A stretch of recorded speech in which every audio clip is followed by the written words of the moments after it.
Hello, viewers. Hello, viewers. Hello, viewers. And welcome once again to the Woke Africa Show. My name is Ejewa, and as we do it always, we are going to have an amazing day today. Thank you so much for joining us if you're here. I'd like to say a big thank you to our current subscribers. Our subscriber base is growing, and we hope that we can grow this channel. Fam, I'd like to say a big thank you to our Patreons. Guys, thank you for your continuing to believe in this channel and believing in the work that I do, always supporting the Woke Africa Show. Today we are live again, and we have a lot to talk about. I'm just waiting for a couple of my a couple of my panelists to show up. So I'm just going to alert them that we are live now.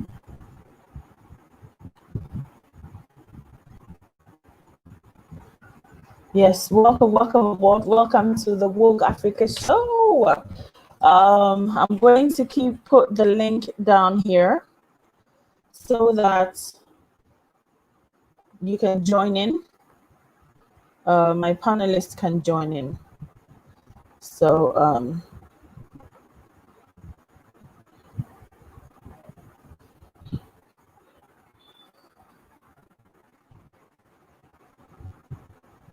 so if you're with us today and you're a panelist, please kindly call in with the link that I've posted in the chat box, and let's go on.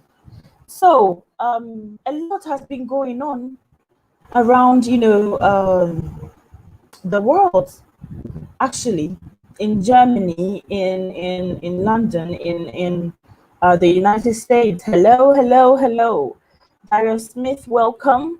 Mrs. Boama, thank you so much. Welcome. It's really good to see you. Everyone else, welcome. Welcome to the Woke Africa Show. And today's topic is fixing to be hot.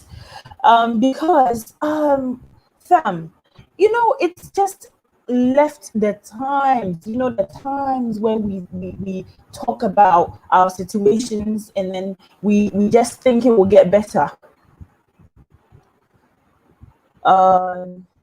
Welcome, family. Darius Smith, it's good to see you. Darius says we are under curfew right now because of nationwide riots.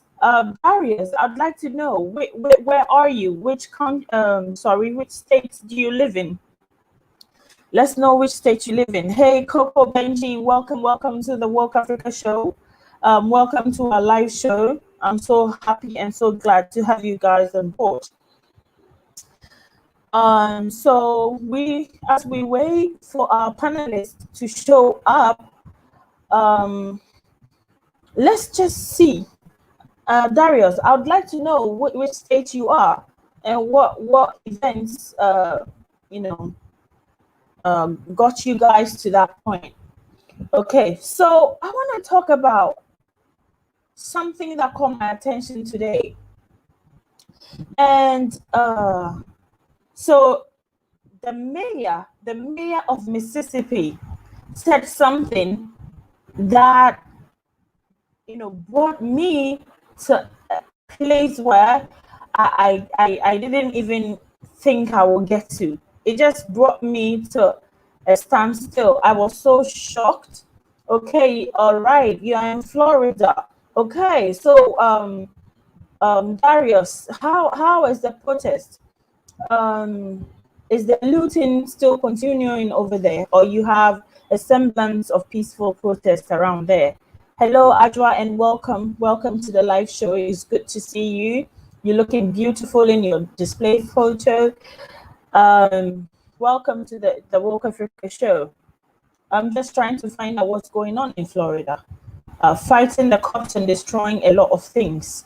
Yes. And, I'd like to just say a little bit about the destruction of things, because there was a couple of videos. Hey, Echo. Echo Smith is in the house. My brother from another mother is in the house. Welcome, welcome, welcome, Nicole. I've just posted the link in the chat. I've posted.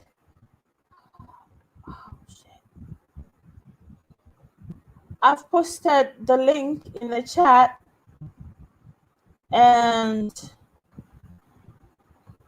no. I've posted the link in the chat. Oh my God.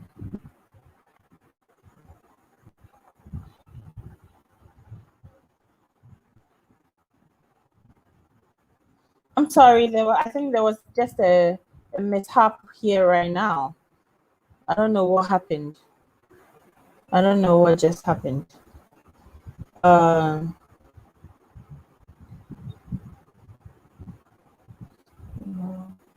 Okay.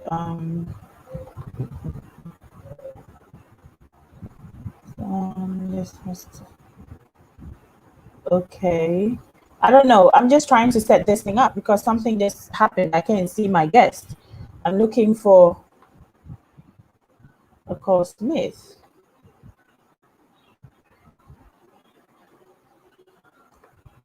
I'm sorry. I don't know what happened.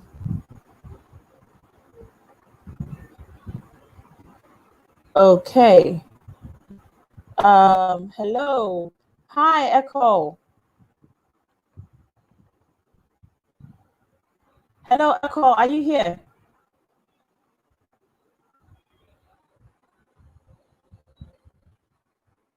Hello, Echo.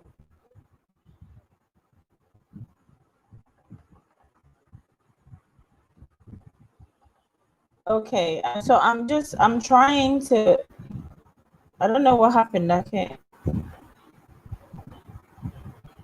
All right. Yay. Hello. Welcome. It's so good to have you on the call. Yeah, Echo, guys, how are on you? the World Africa show. Echo, I'm so good. I'm good. Physically, okay, health wise, I'm good. But mentally, emotionally, we're still dealing with the loss of our brother, and not just him. I think we were quite not over the story of Ahmaud Aubrey was just in Mm-hmm. play, and we were kind of like mourning until this happened again. So Yeah. it's kind of like a bit heavy on us right now. And so the more reason why we should be talking about this, the more reason why we should be talking about this, because people would ask that as Africans, we find this to be our problem too. As Africans, we find this to be a problem too.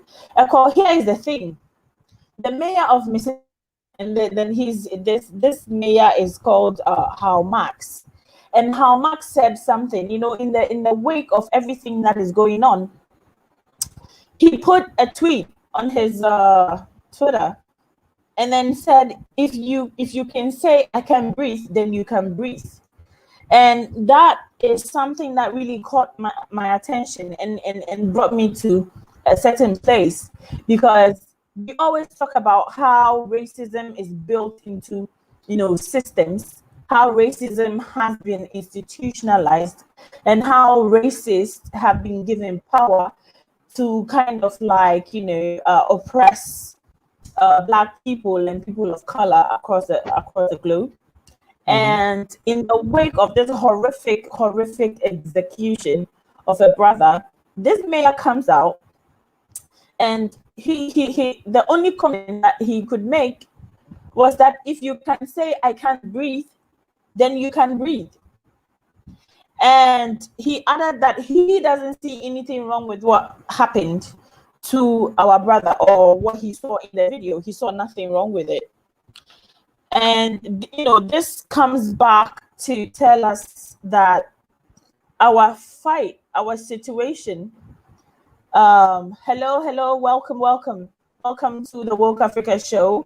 That is Salom, the traveling photographer, doing a lot of work within our community. So I have, I have two people from the continent on the show right now, and we are talking about, how what our contribution as Africans to the situation around the globe can be. That is number one. Secondly, we're looking at a nation divided. A nation divided. We're looking at curfews in states where there are protests.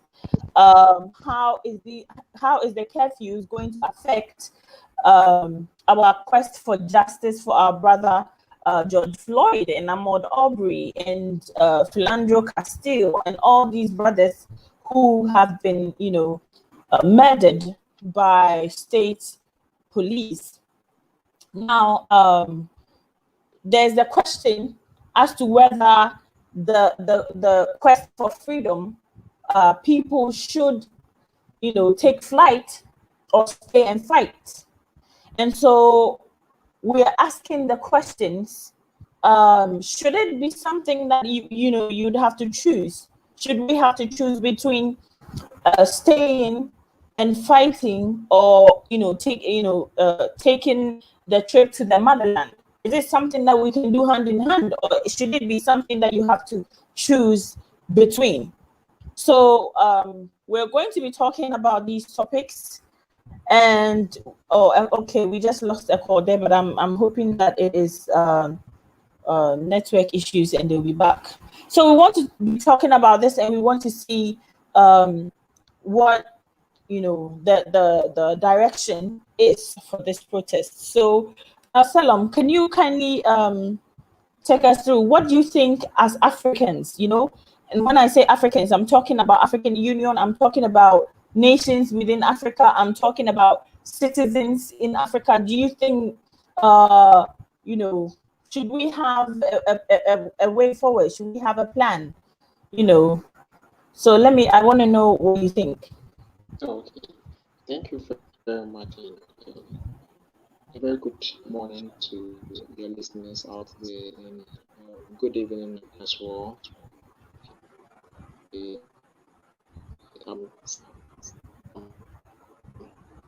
Okay, I think I don't know if you can hear him.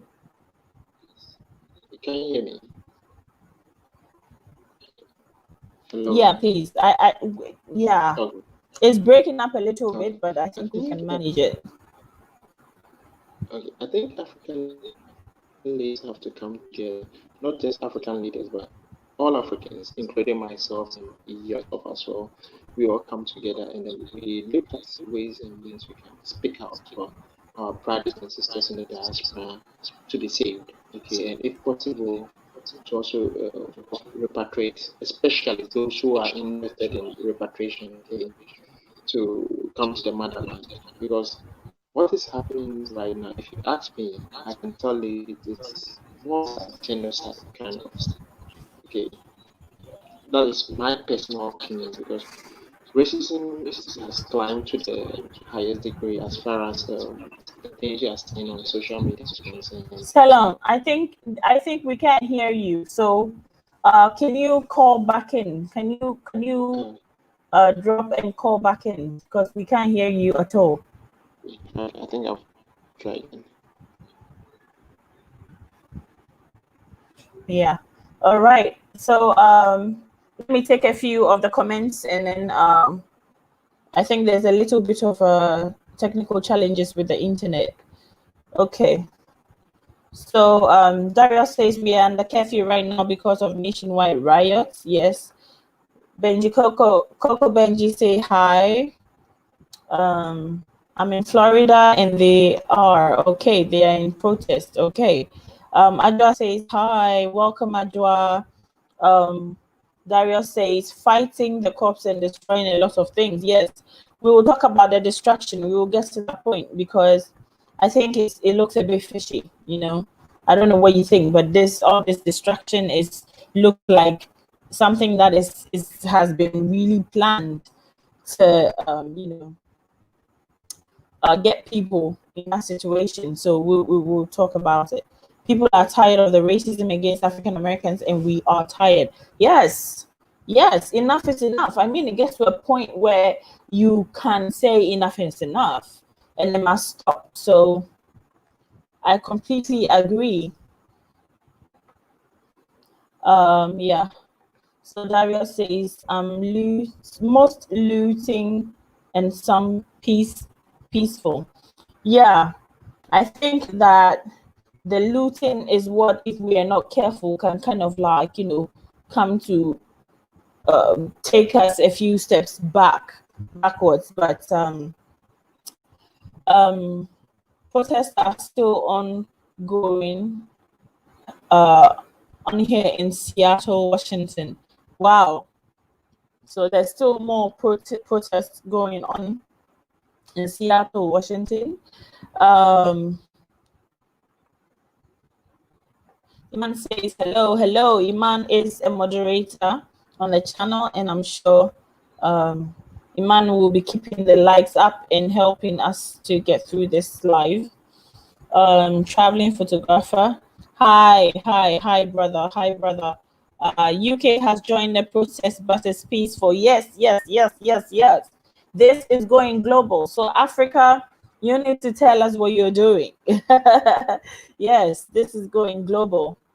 Africa must join in. We must keep it steady, and we must keep it precise. That's why we're gathered here. Dario says, well, Mississippi has a big history of racism. Yes, it has. It has. And you think that in the 21st century, something will be done about it, but apparently no. So it's quite disappointing to have Mayor Marks come out this way, and it just shows how deep the cut is, how deep the cut is. I've been there. Well, so he's talking from experience. You need to talk to African Americans to get the truth about what is going on here. Yes. So we are expecting some, guests, African American guests. But Darius, I would love to hear from you if you like to call in. The Woke Africa show is about conversation, and the reason why we are here today is to have this conversation with our people. So yeah, we're going to be talking to some African Americans today.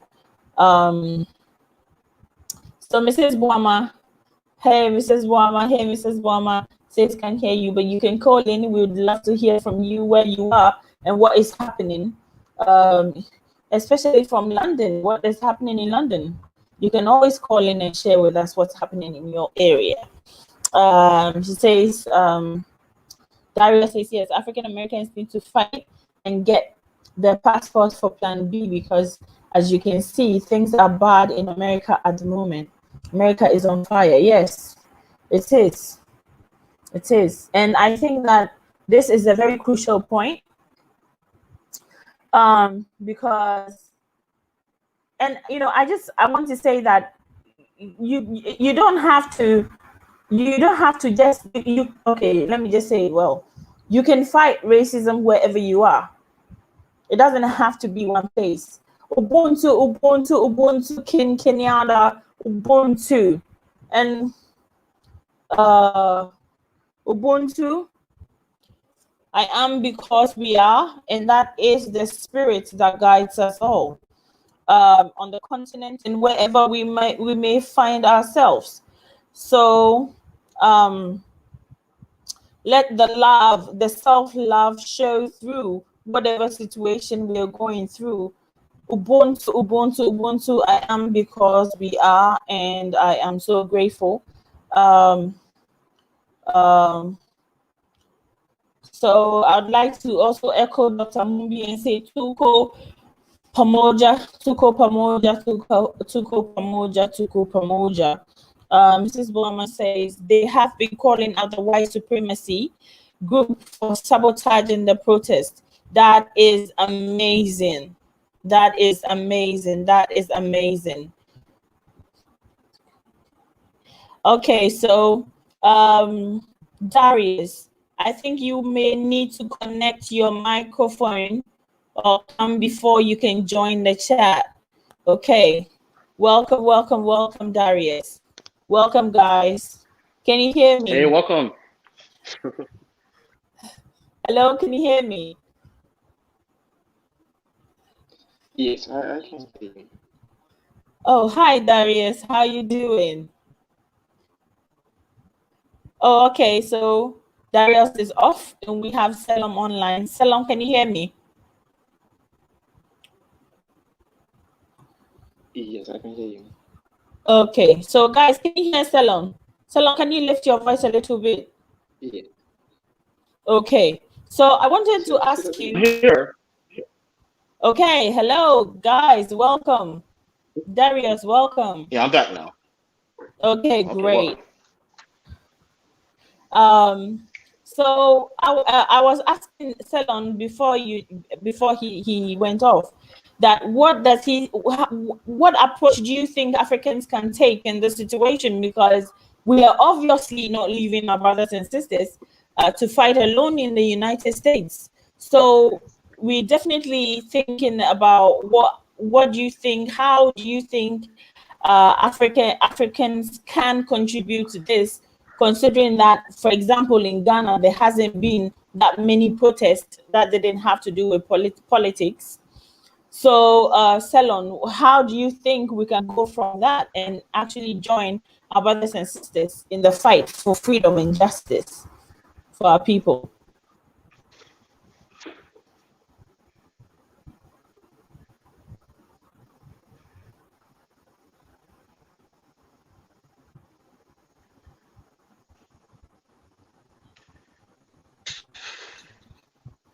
Hello? I They're don't know what having happened there. connectivity problems. Yeah, Yeah. I see that. Can you hear me? Yes, I can hear you, Darius. I can hear you. I can hear you. And good to have you on. Good to have you on. Okay, Oh, great. so Glad to be here. yes. So okay, Darius, let me ask you, as Salon is trying to get on, what do you think about the mayor of Mississippi? His comments is really sharp, and it seems like he wants to out himself as a white supremacist with his comment, because he said, if you can say I can't breathe, then you can breathe. And also added that he can't see anything wrong with what he saw in the video. So what do you say? What do you want to say about that? Okay. So, do you know anything about Mississippi or anything like that as a state or the Yeah, South? yeah, I know it's a state that has been so drenched in the blood of racism and enslavement. Yeah. So, but my shock was that this is the 21st century. We all Mhm. know the evils of slavery. We all know what it has done to our people. So Mhm. for him to come out and say this in public, I mean, we want to hear from you to tell us about what you think, why you think now. So honestly, I mean, when I hear, it's so crazy because a lot of times when you have senators, you have mayors from the state, and a lot of times when they're white and they come out and they say certain things, I'm not so surprised when it's always have a racial overtone. So I wasn't surprised when he said that. It's just pretty much, I mean, that's pretty much the big history of that state is to have that and to be very insensitive towards, you know, how we see things and what affects us as African Americans. We've had that Yeah, situation ever since our ancestors gotten here before 1619. A lot of people say 400 years, but the Spanish was bringing them over even way before that. So yeah. in the 1500s. Mm-hmm. So I mean, I wasn't. It was an ignorant statement, and I wasn't surprised. Yeah. So they said other things. You know, things that have come out and said things about lynchings and things like that. And Yeah. so I wasn't surprised with that. But I think most. I would say this: the new generation that we have right now which is what you see out Mm-hmm. there.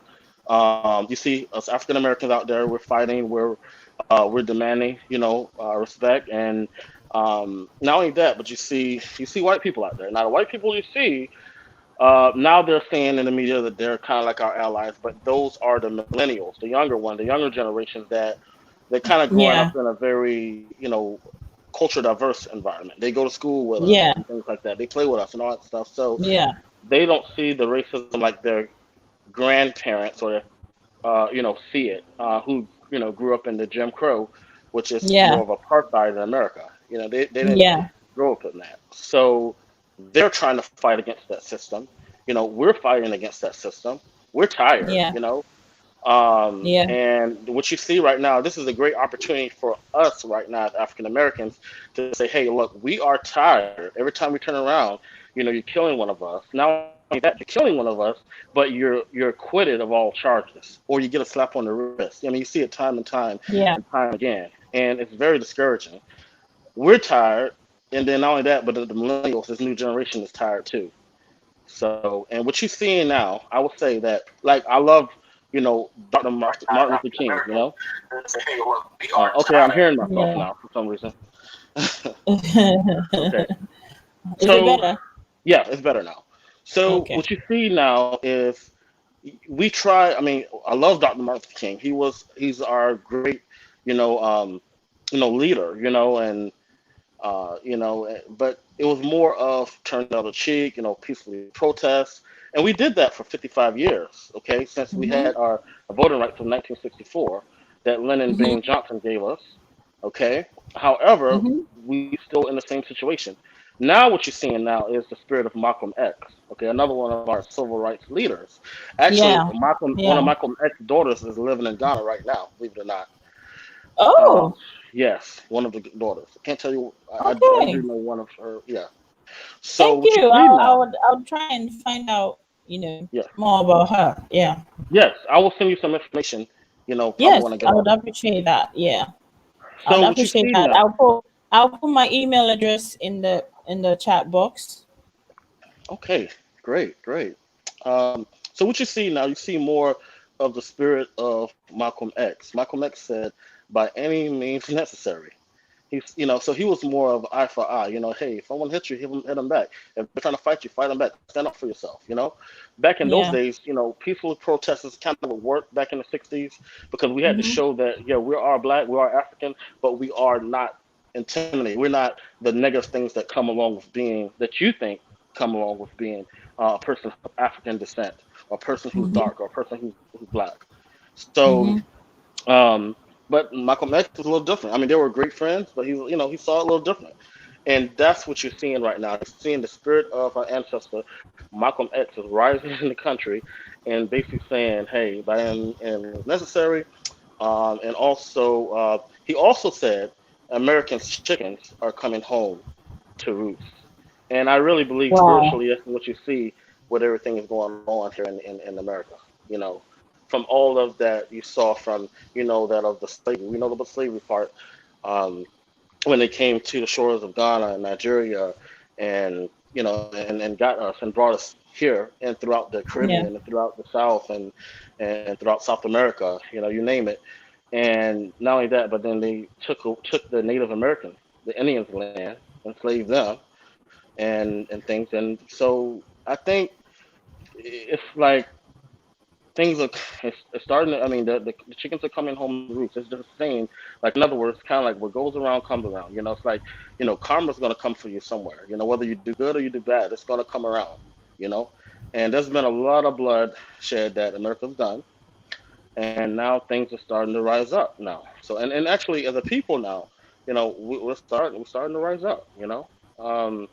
And I'm just praying that and hoping that, this is a way to let them know, hey, you know what, we need to start doing things different. If we come in the presence of a black person or someone of Yeah. black origin, not necessarily African American, but someone who's black. Because the cops don't sit and think, Yeah. okay, are you Yeah. from Ghana? Are you from Nigeria? Are you from, No. No. No. No. No. Dominican Republic? They just see a black Mhm. person in front of them. There has Yeah. to be a different way for them to handle this situation. That brother, they could have literally, I would have been fine if they had to tase the brother or something like that. Yeah. If they tase him, Mhm. he still will live. Okay, Yeah. put him in Yeah. handcuffs, throw him in the back. Okay, take him down to the chart. Okay, great. But the brother is still living. He's still going home to his family, to his daughter. Mm-hmm. You just Mm-hmm. took somebody's husband. You just took somebody's Yeah. father. Somebody's Brother, father, brother. Yeah, exactly. son. Son, exactly. All of that. So, this can't keep going on. So, if this what needs to happen for them to say, hey, you know what, we need to stop, and we need Yeah. to do things different, then this one needs to happen. I mean, it is what it Well, is. guys, if you're here, please keep the likes up. Please keep the likes up because truth channels like mine are really under serious sabotage and censorship. As I'm speaking to Hmm. you, my image is blurred. If you're watching this, my image is blurred, but I see it fine here. Mhm. So, Okay. yeah, so please keep the likes up and let's keep the channel alive and let's keep bringing you great information that Mhm. you know is about us and for us. So, Yeah. brother, that is Selam. Selam is online, and I wanted to start this with him because I want to know what Africans can do, because you find that most of the protest in Africa usually has to do with political issues. If you look at the Arab Spring, and if you look at some of the North African uh, you know um, freedom fighting is mostly political. So the Africans have never felt like they live well, apart from South Africa and maybe one or two countries in the southern or eastern part of Africa. um, most countries in Africa have really, or the young people or people of our age have never had to deal with racism living in Africa. Okay. And with the exception of South Africa and other areas within the continent. So I just want to know, uh the precedent of racial protest is almost non-existent if you take South Africa apartheid off. So how can Africans kind of like tap into what is going on to join our brothers and sisters in the spirit of protest and to add our voice and say that this is us and this is what we want to do? So Salom, can we hear from you? We want to hear what you have to say about that. Okay, fine. Thank you very much. And I want to say a warm good morning and good evening as well. Yes, I think as Africans we can do something. Myself and then my editor, that is the British News editor, or Juno, we started a movement, okay, and we are protesting one way or the other, trying to bring back the blacks, as in bring back their freedom, okay, and also doing talking to some few journalists and some few friends as well, so that they can also join in this very protest. If you check on my status, you realize that most often or almost every day I try to post things related to what is going on currently in the US. Okay, and I feel African leaders should wake up to this very call because, well, let's forget about the fact that these are Americans doing this. Okay, let's forget about the fact, but then let's look at it from the angle that these are blacks that have been pushed to the wall. Okay, let me use that word carefully. These are blacks that are being tortured one way or the other. These are blacks that are being killed. And if you see your fellow black man going through such an atrocity, I think you should have that kind of feeling for that fellow black because today might be him, tomorrow might be you. You might not know. So I So sorry, you I just lost feel my like track. I don't know if you guys can hear Salom, but I hear a bit of break in his audio. But I think what he's trying to say is that it doesn't even really matter if you are on the continent or you are in the States, if you've had the experience or you haven't. The fact that it's happening to a brother, someone who looks just like you, gives you a reason to kind of like step in the shoes of that brother and stand up and say something. So I think that in a nutshell, that's what he must have been saying. The network is a bit, scrappy this evening, but I believe we can manage. So let's welcome Tony. Tony, welcome to the show. That's what I'm Welcome to saying. the Yeah. conversation. Hello, sis. How are you? Can you hear me? Yes, I can hear you. Welcome Oh, to awesome. the Awesome. conversation. And so I would like to ask you about this. You see that it started as peaceful protest, and then it quickly escalated to rioting.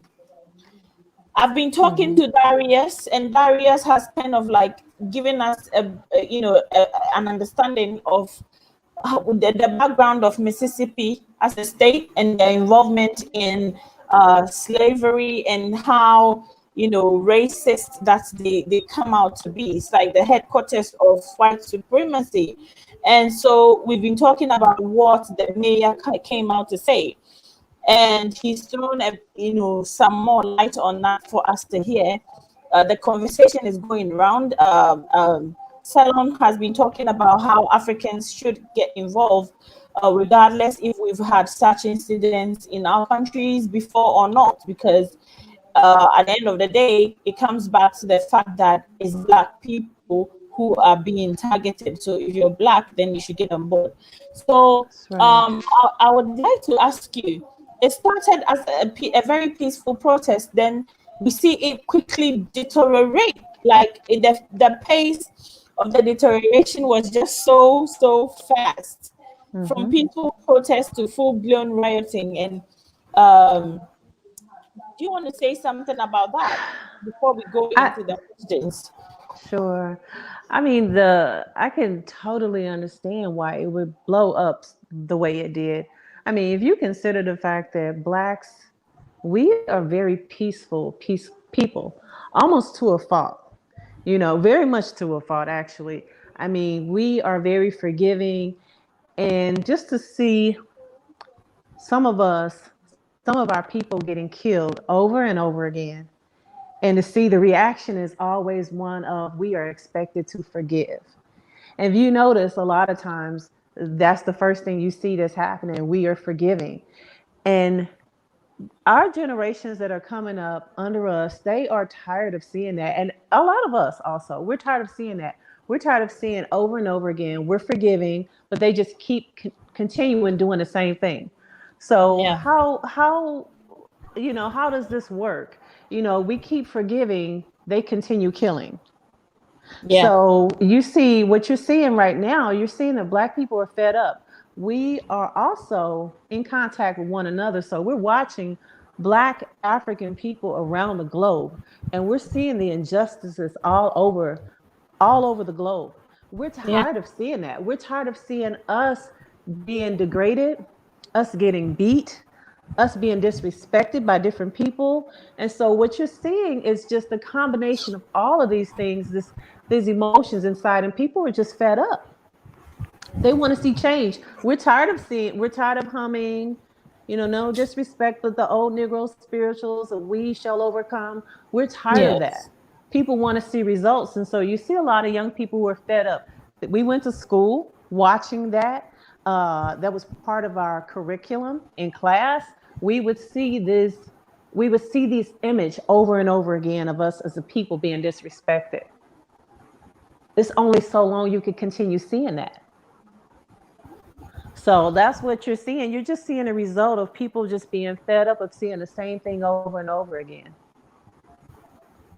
I see. Well, very well said. So there is these videos circulating about like police officers who are going around and breaking, smashing things. I got this video and this image of a police officer who was clad in all black clothing, and went around and was breaking AutoZone building.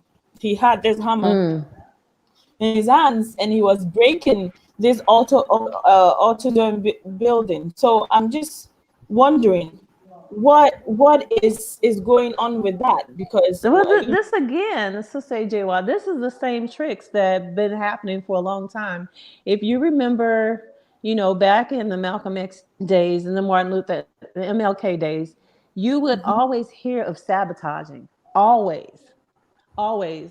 I remember the Malcolm X movie. They would get people to come into the crowd and just disrupt everyone and just get people riled up. In the movie, there was a guy who was just distracting and kept saying, "Get your hand out of my pocket." This kind of thing. This has been going on for a long time. yeah, You have some people who are there for the cause, but then you have a lot of people who are just inciting the crowd. And then they yeah, want to, but see, back then, before when people were doing that, no one was holding cell phones and recording everything that's happening. mm-hmm. So they were able to just throw that rock and hide their hand. But now everyone's got a cell phone, everyone's Yeah, recording. And so yeah, that's why, and I'm pretty sure you saw the video of I don't know, was he a police officer? But there was a white guy who was dressed in all black with an umbrella who was throwing rocks or something at a window. And he was just masquerading as a protester. But he was oh yeah, really, yeah, he was just there to just get people stirred up and to say, look at them, they're being violent. yeah, yeah. And a couple of them, a couple of that going around. Mm-hmm. So there's I wanted to ask Darius to come in on this. I don't know if Darius is still here, but I wanted Darius to comment on it, but as I think he has to connect his mic. I'm here. Yeah. Okay, Darius. So I want to ask you, with all the sabotage of this protest, how do we kind of like get our direction straight? To say that this is what we want justice, and we're going to protest for justice. And if you see this person, if you see that person, they are not with the protest, they are saboteurs. How do we identify saboteurs and out them? Because if we don't out them, then they will go under the guise of protest and start rioting and start deviating the purpose of people leaving their homes and participating in this protest. So, what can you say about that? Yes, so I'll speak about that. So just like I think the young lady name was Tony. Is her name Tony? That just spoke. Sorry. Yes, yes, that's my name. Yes, Tony. Okay. So she talked about a lot of the sabotage and everything that was going on, because Mhm. you have a point. Because when all this is said and done, who are they going to blame for all of the destruction of the Yeah, buildings and the yeah. graffiti and all that stuff and burning Hmm. down this and that? They're going to blame us, the African Yes. Americans. So with that, I know a lot of different states now, different groups have told them, hey, look, I know you're our allies, telling the millennials, the whites that's there, hey, Black Lives Matter, which is pretty much, you have blacks, but it's a lot of white people in Black Lives Matter, probably the majority. You have Antifa, anti-fascism, they against all the racism. They're pretty much a majority white, group that's supposed to be so-called like our allies right now.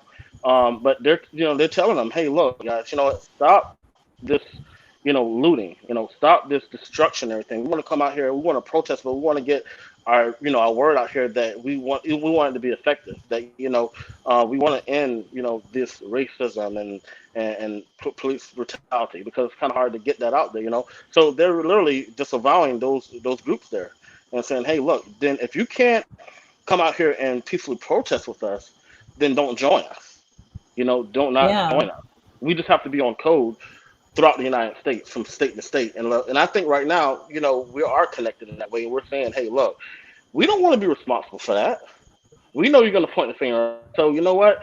Do not join us. Antifa, don't join us. Black Lives Matter, don't join us unless you're going to come over here and you're going to peacefully protest with us, Hmm. and not destroy things. But if you're going to come out here and destroy and burn things down, and we have to take the heat from it, then we don't need that, because then Yeah, you know. yeah, So that yeah. that's what yeah, that's what I have to say about that. Yeah, Um, but Darius, I see. mhm. currently there are curfews in about a dozen cities, Yeah, we're if under not curfew now. more. Yeah, I'm in curfew right Yeah, now. Yeah. Philadelphia, LA, Atlanta, Minneapolis, and Mhm. and more. Mhm. So is this not given, like, is if we don't find a way to separate the rioters, the how do you call it, the inciters, people inciting other people to riot, if we don't find a smart way to deal with this situation, and these curfews are being enforced, of course, the government, they want to do their thing. So if we don't find a way to control this, is it not going to sabotage the whole activity that we're doing? Like, the whole protest. Yeah, it can really deter the whole meaning of what we're trying to do right now. Okay, and then not only that, I don't know if you heard that, President Trump says, okay, well, Antifa, he wants to put them on the terrorist list right now, but then you have some Black Americans that feel like, Mm. okay, well, he's saying that because how are you going to identify Antifa? Most Antifa are millennial whites, okay? They probably dress up in black, or they may not even dress up in black. They may just go out there and do certain things. So, um, at the same time, right now they're looking like they're our allies. So at the same Okay. time, it's like, okay, you're going to put them on the list, but then, okay, this generation this generation here, this millennial generation that's out there, they're kind of like Mm-hmm. our allies, and they actually are helping us get this message out, because actually we're only Yeah. 13% of the population. You Yeah. know, Yeah. so Exactly. hey, I guess we're okay with it, as long as they're not out there destroying things, and they're going to blame us. Yes. But we do Yeah. have to find a way to separate it, so our message can be effectively: stop killing us, stop killing unarmed Black men and women, predominantly Black men is what happens. But you have some women that get caught up into, just like Brianna, what happened in Louisville, Kentucky, which is where I have some family that's up there that was involved in also the protests also. So that's the thing. We just have to, I don't know if maybe we can do it on just social media platforms is good. If you can go out there and do a press conference and say, hey, look, you know what? At the end of the day, we're trying to get the word out. Stop killing us. We want Yeah. equal rights and justice for all, just even for us too. And we're Yeah. not out here supporting the violence, supporting burning down the buildings and things like that, and the cop cars and people, violence on the cops. No, we're here trying to get our message across. Hey, we want our equal rights right now, Yeah. and justice for all, pretty much. So that's the thing. I know where you're coming from, but that's what I have to say about that one. You know. I see. That Yeah. that's on point. That is right Yeah. on point, because we know that millennials are, quite open and quite objective and Yeah. quite they are brothers, our friends, our classmates, and they feel like this is their fight too. So Hmm. I would like to put this quick breaking news. So Ghana has lifted religious and school restrictions regarding COVID-19. So what we're waiting for is the restrictions on travels, and we hope that is going to follow suit anytime soon. But currently, students are returning back to school, and religious gatherings are going to begin going forward. So I just wanted to Wow. drop that in. Yes. So I know why I know yeah. why Tony's laughing. I know why Tony's laughing. I know Okay, you exactly know why Let what? Tony. me hear your School thoughts is. on this. I'm happy for AJY.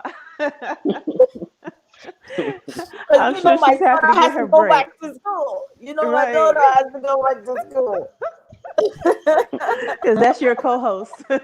Yes, my co-host. She has to go back to school. I'm done. I'm done. It's such an expensive co-host to have. Yeah. Right. All right. So that is what he said, Tony. And I know That was good. a couple of a couple of brothers and sisters really don't think that this fight is our fight, and they don't need support or the help of some people from other cultures to That be couldn't be further included. from the truth.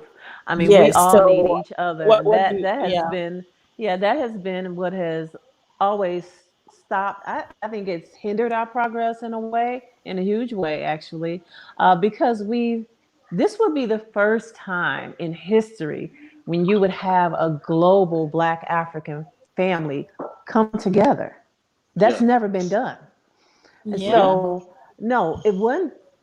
If this affects, and whatever affects us Black Americans, whatever affects anyone on the continent, it affects all of us. See, the continent is our home. That's where we come from. That's our base. And so Yeah. if people on the continent are not doing well, it Mm-hmm. affects the way we are treated here in America or in the Yeah. UK or wherever we are. Mm-hmm. See, we have to come together. We need each other. I think you told me, AJ, why you said when we are single, we're not as strong, but when we're together, we're unbreakable. Yeah. And And that so, that is the lesson of the broom, you know. absolutely, Yeah. absolutely. If you take one So stick, it breaks, but if you put it together, it's impossible to break. exactly. Exactly. And we can show support for each other. Those on the continent can show support just in a simple parade, just walking down the street, just anything just to show that they stand in solidarity with us and what we Yeah. have going on here in the States. Because as Yeah. soon as we were hearing about the mistreatment of In people China. from Nigeria, yeah, and Yeah. Ghana, and how the Chinese, we were all over it. Yes. And Yeah. so, Yes. yeah, to get that same support back from our global Black African family, that would be awesome. We Can I Oh need share each yes, something? and other. and Yeah. you definitely have our support, because every single person keeps asking me, what whose picture do you have on your DP? And I'm like, that is George Floyd, and they're like, who is George Floyd? And then I tell them about George Floyd, and they're like, really? Oh my God, really? Yeah. This is happening?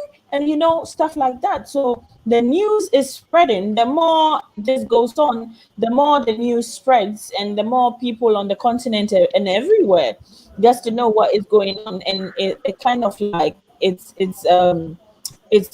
gradually hitting the fever pitch.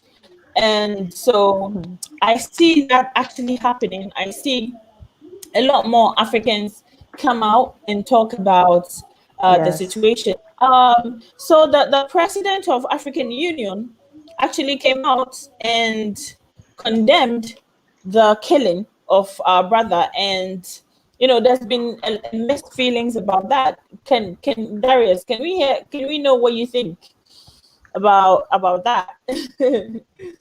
I think that's great. I mean, that he came out and he uh, condemned the killing of that. I mean, when you look at that brother, okay, yes, he's African American, but when you look at him, I don't care what, you're looking at an African. I'm sorry.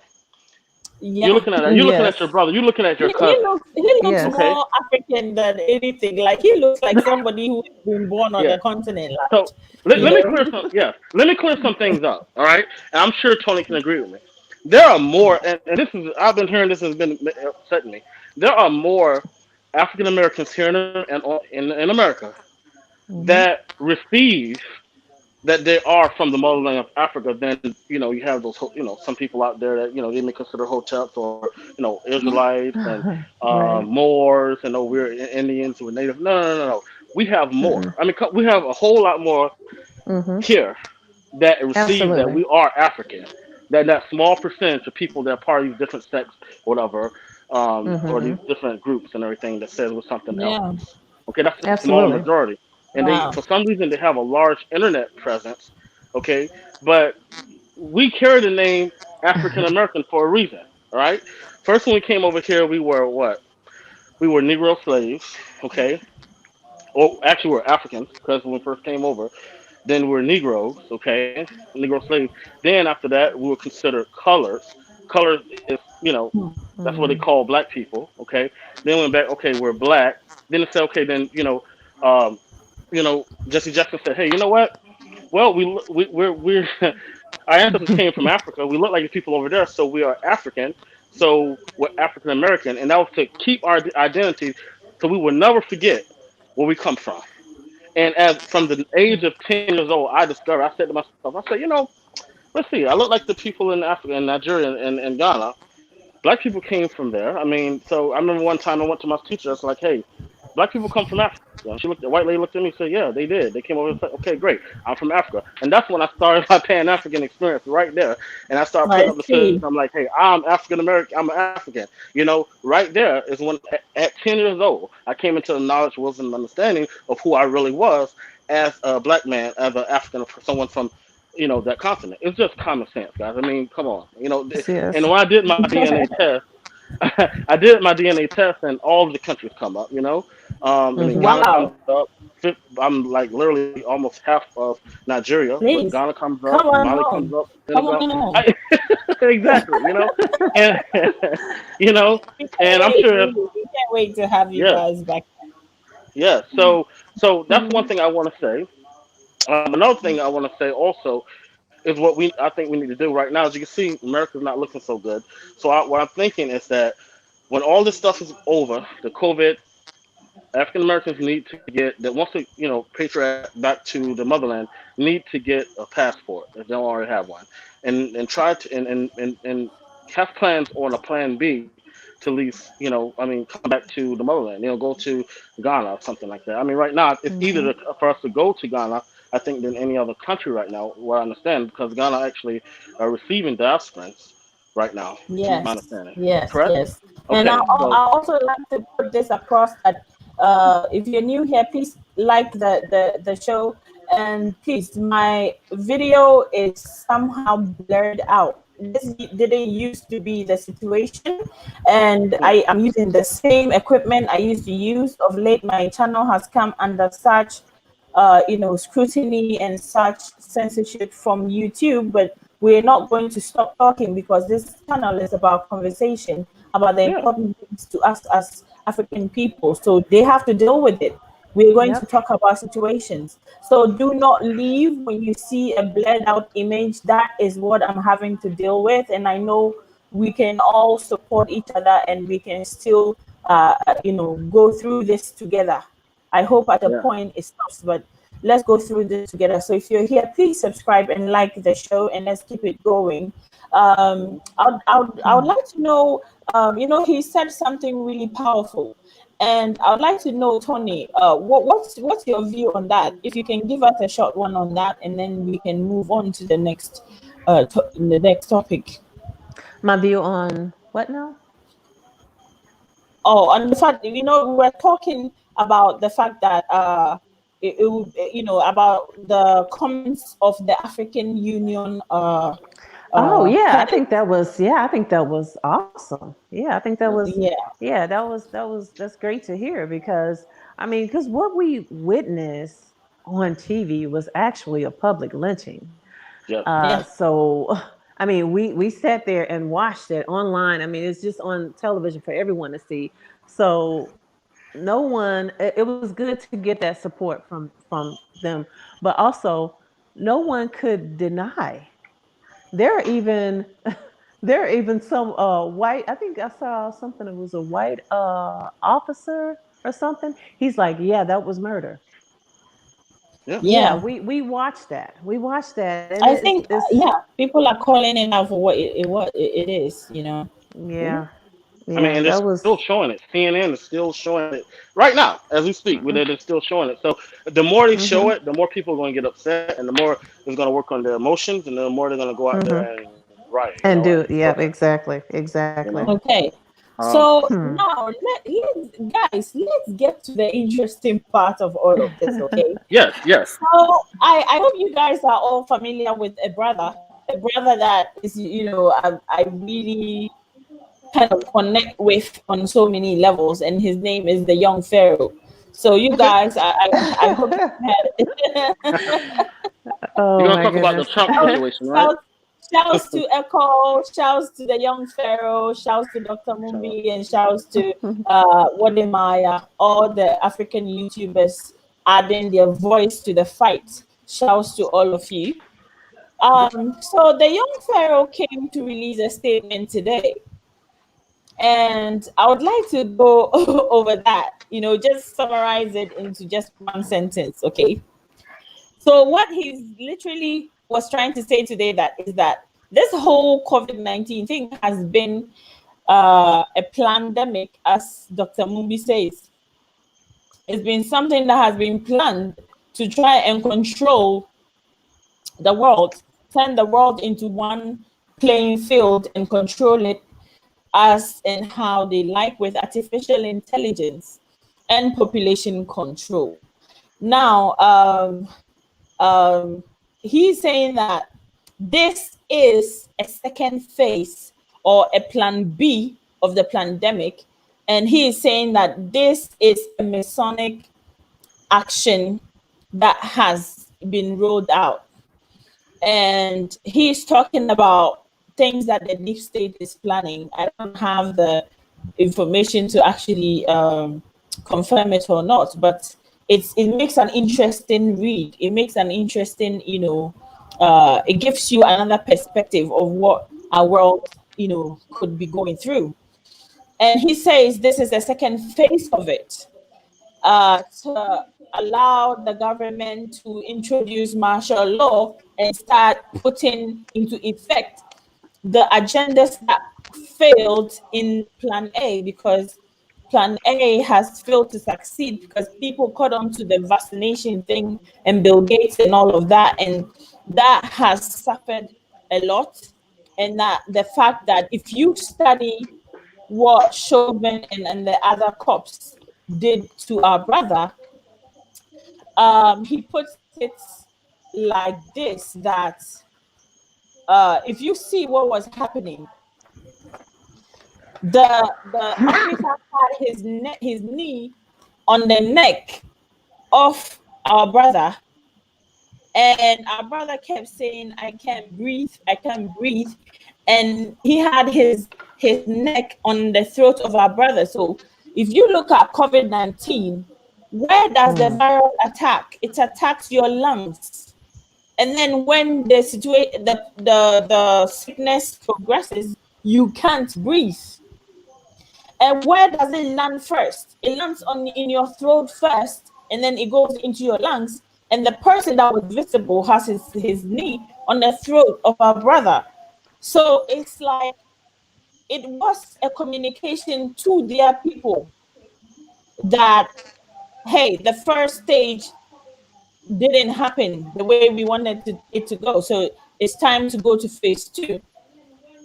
And that is the symbolism that is, like if you look at the whole thing, that's what is happening. And the rioting, the reason why you're seeing people enticing these young protesters to riot, is kind of like to see these action carried through, where the government can come in and say, okay, we're now doing martial law, everybody stay in your house and things like that. So that is what he's putting out there. If I listen to what Dr. Mumbi Seraki also came out to say, it was quite in the same direction. So I would like to know, we've lost Tony, but I'm sure she'll call back in. Darius, what do you think about all of that? This is the other face of what people are talking about. So what do you think about that? Okay, so great. So listen, it's interesting because it's like today was the first day of actually being on a curfew. So it's like I'm like, wow, it's like deja vu all over again. I'm like, we had this lockdown, this quarantine due to the COVID-19 and everything. And I'm like, oh my God, we're going through this again. I'm like, so I end up going to the store, getting some items, and of course we're all doing social distancing, and only 10 people can be in the store at the time. And I'm like, okay, wow. So now we're at a curfew again.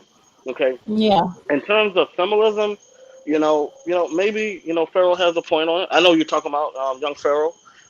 Yes. But then again, now we have this going on. We don't know how long it's going to happen. So here's what you think about. You're thinking about also 40 million. Okay, I'm going to speak in terms of the United States right now.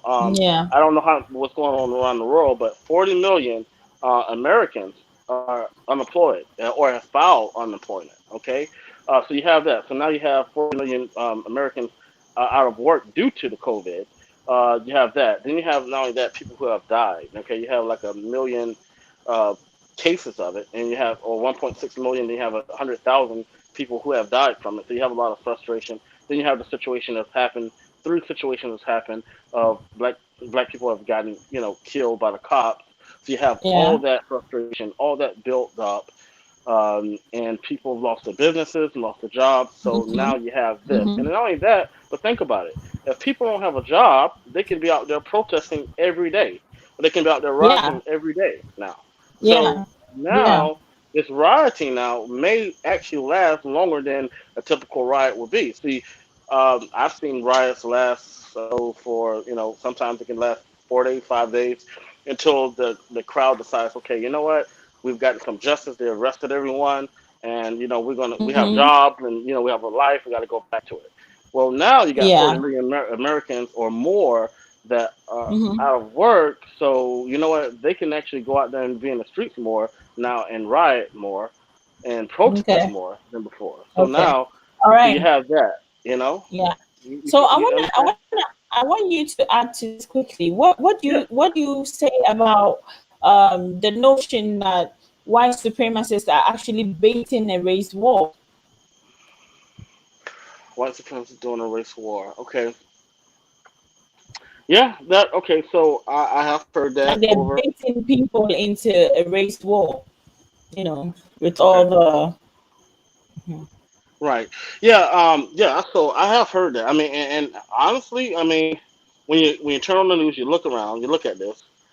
That's I hate to say they go from protest to riot to race war. I've talked to some friends and I'm like, okay, are we in a race war? I mean, because this here is regarding race, and right now we're I mean, most Black Americans and people are frustrated with the cops and how they treat us. So this could be on the lines of something like that. Yeah. Yeah. Are we Yeah. there yet? I don't know if we're there yet. I think there's a whole lot more. Maybe if we Yeah. talk I again mean, next week. Yeah. if you look at it, you ask the question, what is the cost of white supremacy in America at the moment? If you're considering the cost of white supremacy at the moment, you can look at the fact that if you take the millennials are like the youth, and they form Yeah. the biggest part of the population. And if they're going to fight alongside their friends, their brothers, their boyfriends, their girlfriends, their wives, their husbands, in the Black community, Yes. then a race war is actually going to be so costly to the United States that I don't think that will be allowed to happen. Or if we are looking at people with the notion that, okay, well, what they want to do is to control population and it doesn't matter how it happens, um, then you're looking at like an all out chaos. So, looking at a divided nation on the lines of race, you're thinking about what is the cost of white supremacy in American society today. Can you throw more light on what the cost actually is? Yes. Yes. What the cost it really is, I'll tell you. Yeah, it's a lot. Okay. So let's get talking about these millennials, the kids. Okay, because I call them Yes. kids before they are. So here's the situation. Just like I explained earlier, they're very resilient. They will push back on a system that they do not agree with. I'm more Yes. from the generational X. Um, Mm-hmm. you know, type. I'm 40. Okay, so I'm on the lines of the generation. I'll tell you my age. Yes. I'm on. I'm We're on. we're all inching closer to that bracket. So you're among Right, kids. right. So generational X, that's millennial type. Okay, so okay, the situation with that is, I mean, we probably grew up. We probably were part of a system where we pretty much did what we were told. Okay, you went on a job, you worked. You pretty much, if the boss said you do something, do. Okay, you're not, when really designed or trained to challenge the system. Yeah. Do what you're told. The millennials are Yeah. not like that. They're going to challenge stuff they do not agree with. And if it's something that's Yeah. fascist, they're anti-fascist. That's why you have the Mm-hmm. Antifa, anti-fascist. Most of them are just millennials, Black Lives Matter, millennials. Those Yeah. are anti-fascist groups there. Mm-hmm. So, they're actually our allies. So we have to also watch out too when they're saying, okay, well, these are terrorist groups. No, they're not. They're Yeah. just a group that's saying, I do not agree with racism. I do not agree with, Yeah. like, I've literally seen, I've seen millennials just sit there, and just like literally trying to protect, black people. You know what I mean? I've seen it, Mm-hmm. in these riots, or whatever. Okay, but at the same Yeah. time, I think with that, when it comes down to the white supremacy, you know, you're gonna see more of that. More of that are in the older ones. Okay, Yeah. The older and once, generation. yeah, the older, and once it'll start, leaving here, then I think things will start to get a little bit, get a little bit better, and things like Yeah. that. But yeah, Yeah. Yeah. so some of the things I can speak on, some of it, I can't. But one thing I do want to add to, I want to say, is that I think when it comes down to us in the West, right, Africans in the West, Mm-hmm. Mm-hmm. and you guys in the East, we need to get to know each other. Okay, I think we don't Yeah. know each other much. Here's the reason why, Yes. right? So in the West, you hear a lot about the slavery narrative, slavery. Okay, yes, we were taken from our homeland, our motherland, but we were brought over here. So we have the narrative of slavery. Now, Mm-hmm. the Africans on the continent, they were colonized, by the Yeah. French, the British, Mm-hmm. Spanish, Portuguese, you name it, Dutch, colonization, right? And I think Yeah. the Africans in the West over here, we have a hard time grasping the colonization, of what you guys went through, and y'all may have a hard time understanding the slavery of what we've been through. So over here Mm-hmm. we say slavery, over there you say colonization. Okay, so Yeah. we don't Yeah. we need to learn Yeah. each other. Okay, Yeah. um, Yeah. I thank God for social media because I've learned more. I will tell you, growing up in the States, is that in the 80s, growing up, the most you saw of Africa, and you heard this before from other African Americans, is Feed the Children program. They show Ethiopians with the big bellies, and they show Yeah. Somalians, and okay, these people are starving, they're hungry, and you see people in impoverished, Yeah. communities all the time, and you say, wow, who wants to be connected to that? Okay, Yeah. especially when you're Yeah. looking around and you're looking at something very modern and very built. So that's what you think when you think of Africa. You don't think about the nice modern, buildings and the nice paradise that's there in Africa. Yeah. We really been lied to, and there's so Oh many different yes. reasons why we've been lied to. Yeah, maybe Heavily. Heavily actually. we've been lied to, but thank God Yeah. now that we are educated. Now we can't be. There's no excuse now for ignorance anymore because we Yeah. have what? We have a cell phone now, and we Yes. have a Google, we have internet, and it's at the tip Yeah. of our finger. So we can go and we can Google and whatever we need to do and look up information about Africa and study about it and say, hey, you know what? I haven't been there, but I learned this about Africa. I learned Yeah. about Yeah. Accra and things and Yeah. and whatnot. Yeah. So now we can educate ourselves more. We don't have to depend Yeah. on the media to tell Yeah. us about Africa and paint those negative narratives about our motherland. Yeah. Yeah. So Yeah. that And needs to happen. I just want to add to this, but Yeah. because I think you're making such great points here this evening, and I want Hmm. to tell everyone, if you're with us, please do not pay attention to the blurry image on my channel, because this channel is under heavy attack. This channel is seeing so much censorship. We did nothing wrong. We're just trying to tell the truth. So Hmm. please kindly bear with us. Keep the likes coming up, and let's stick together in all angles of the fight. I just wanted to just add that there's a key point that you've mentioned here. And I think that sometimes when we are so frustrated and we see what is going on, we refuse to acknowledge that we cannot do this. Well, we can do it alone, but we can do it much better with help. And if you look at the millennials, these young people who are supporting us in this fight, it's not all going to be Black people. So we have to like acknowledge that we may have to make room for that and not be fixated on one point. It is our fight, but some people also might feel like it is their fight. And if they have good intentions, then by all means, they're welcome to support in the fight. But that does not mean that we are going to relax. This is our fight, and we're going to keep on. So anyone who wants to support the African community to stand on their feet and fight this fight, you are welcome. But if you're in to cause mayhem and to make riots, just know that our people are on the lookout for people like that who want to give a bad name to this protest. So I really, I wanted to just quickly pass that on to kind of make that point for people to know.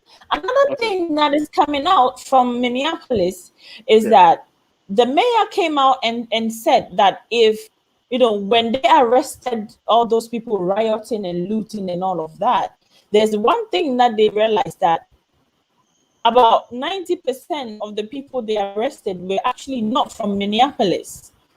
So yeah. So it looks like these rioters were shipped in from other places, allegedly, to come to Minneapolis and, cause this rioting. So, I want to hear what your views are on that one too, because it kind of like coming together to make sense of what is actually, going on. Yes. So let me talk about that. I'm glad you asked me that. So the senator, Amy Klobuchar. Yeah. Okay.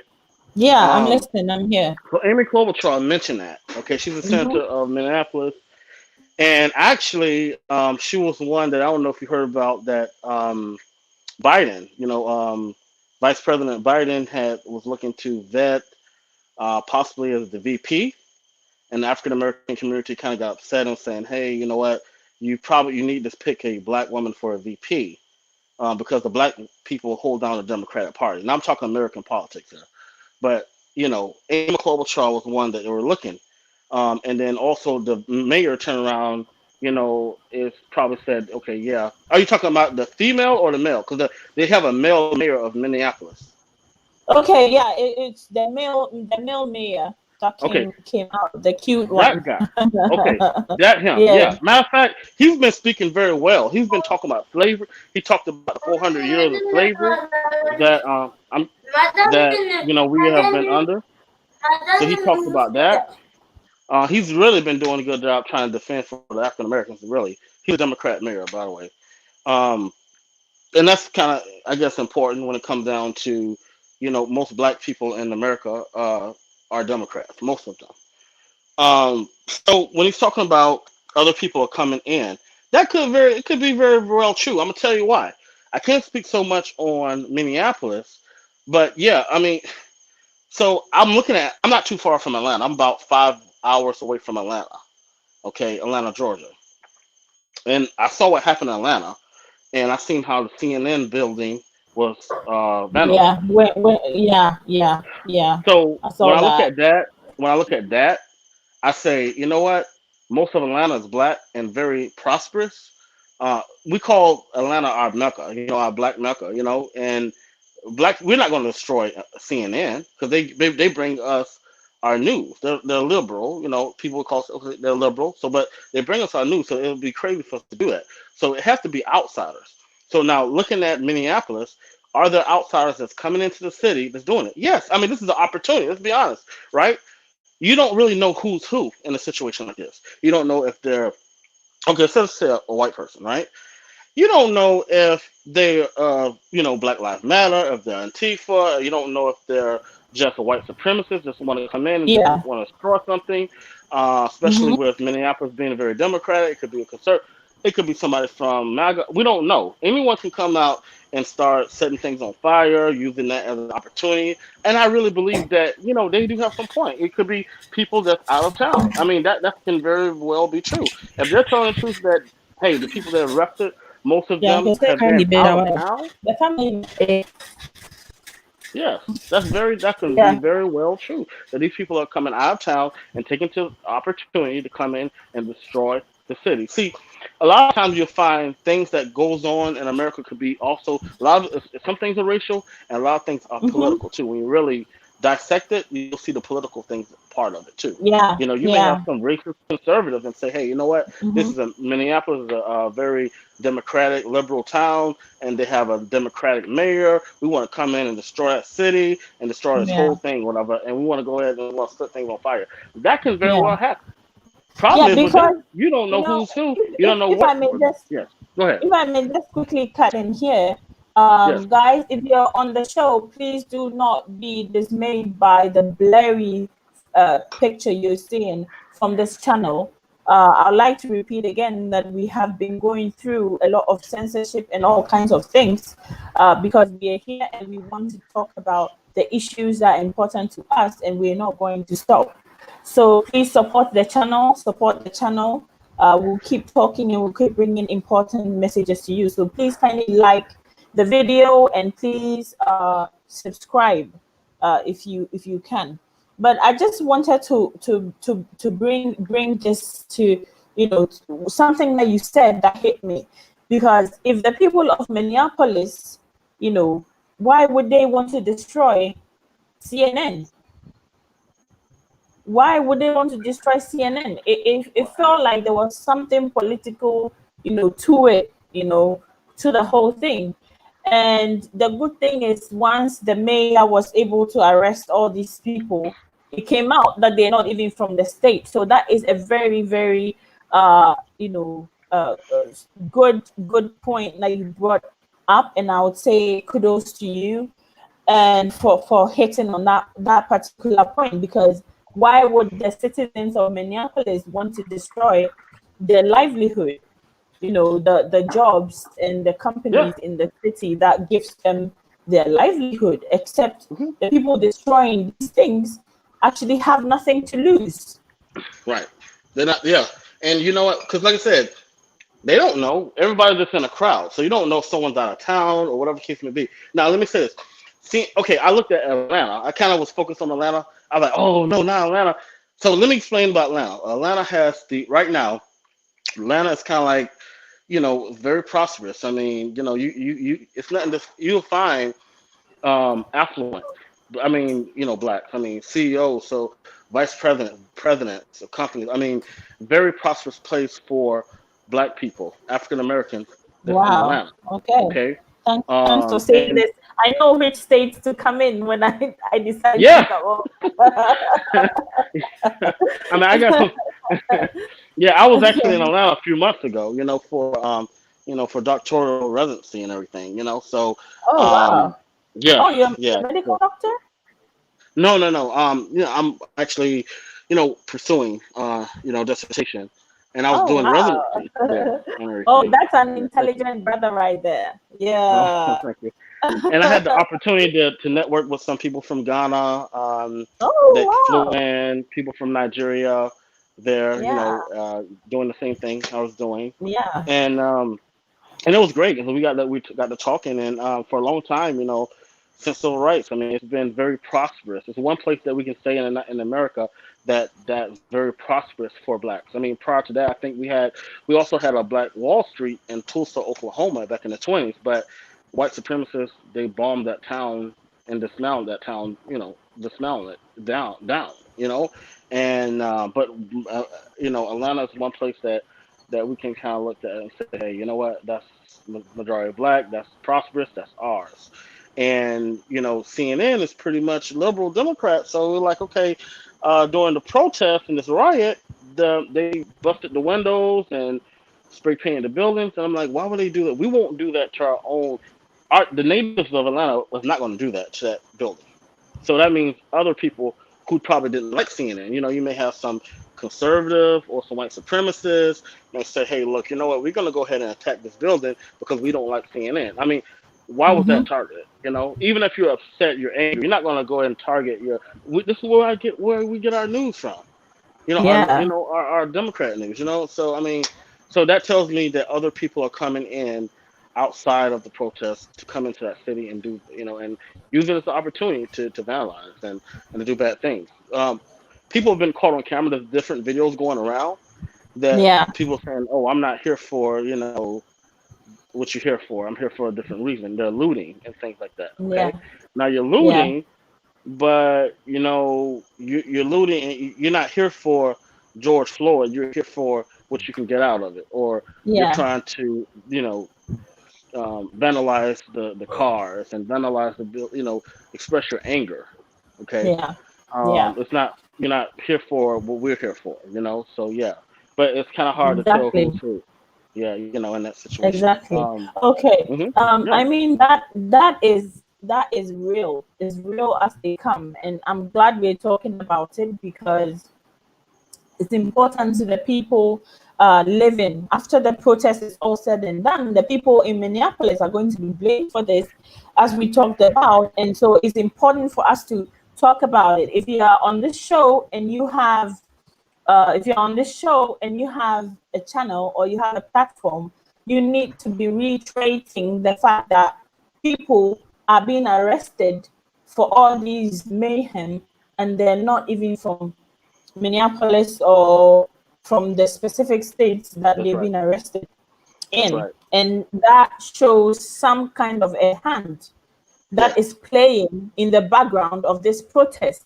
So we cannot afford to let that hand win. We need to have proper focus. We need to have laser focus. What we want is justice, and we're demanding justice, and we're marching forward in that protest until we get justice. We're still marching forward, and that should be the target for all of us. Now, talking about CNN. Yes. Darius. Yeah. So Hey, come on. Hey, I'm having fun. Keep the questions coming. I'm having fun. thank you, and I hope our viewers are all enjoying themselves, on Yeah. this live.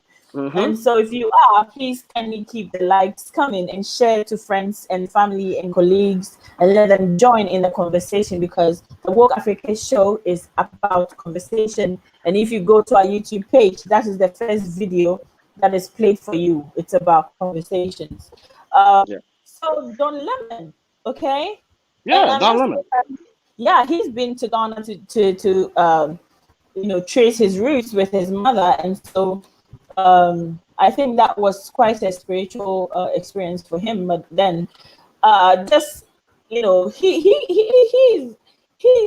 called out Hollywood elites. Okay, he's Mhm. called out Hollywood elites and said, "Where are you during these protests?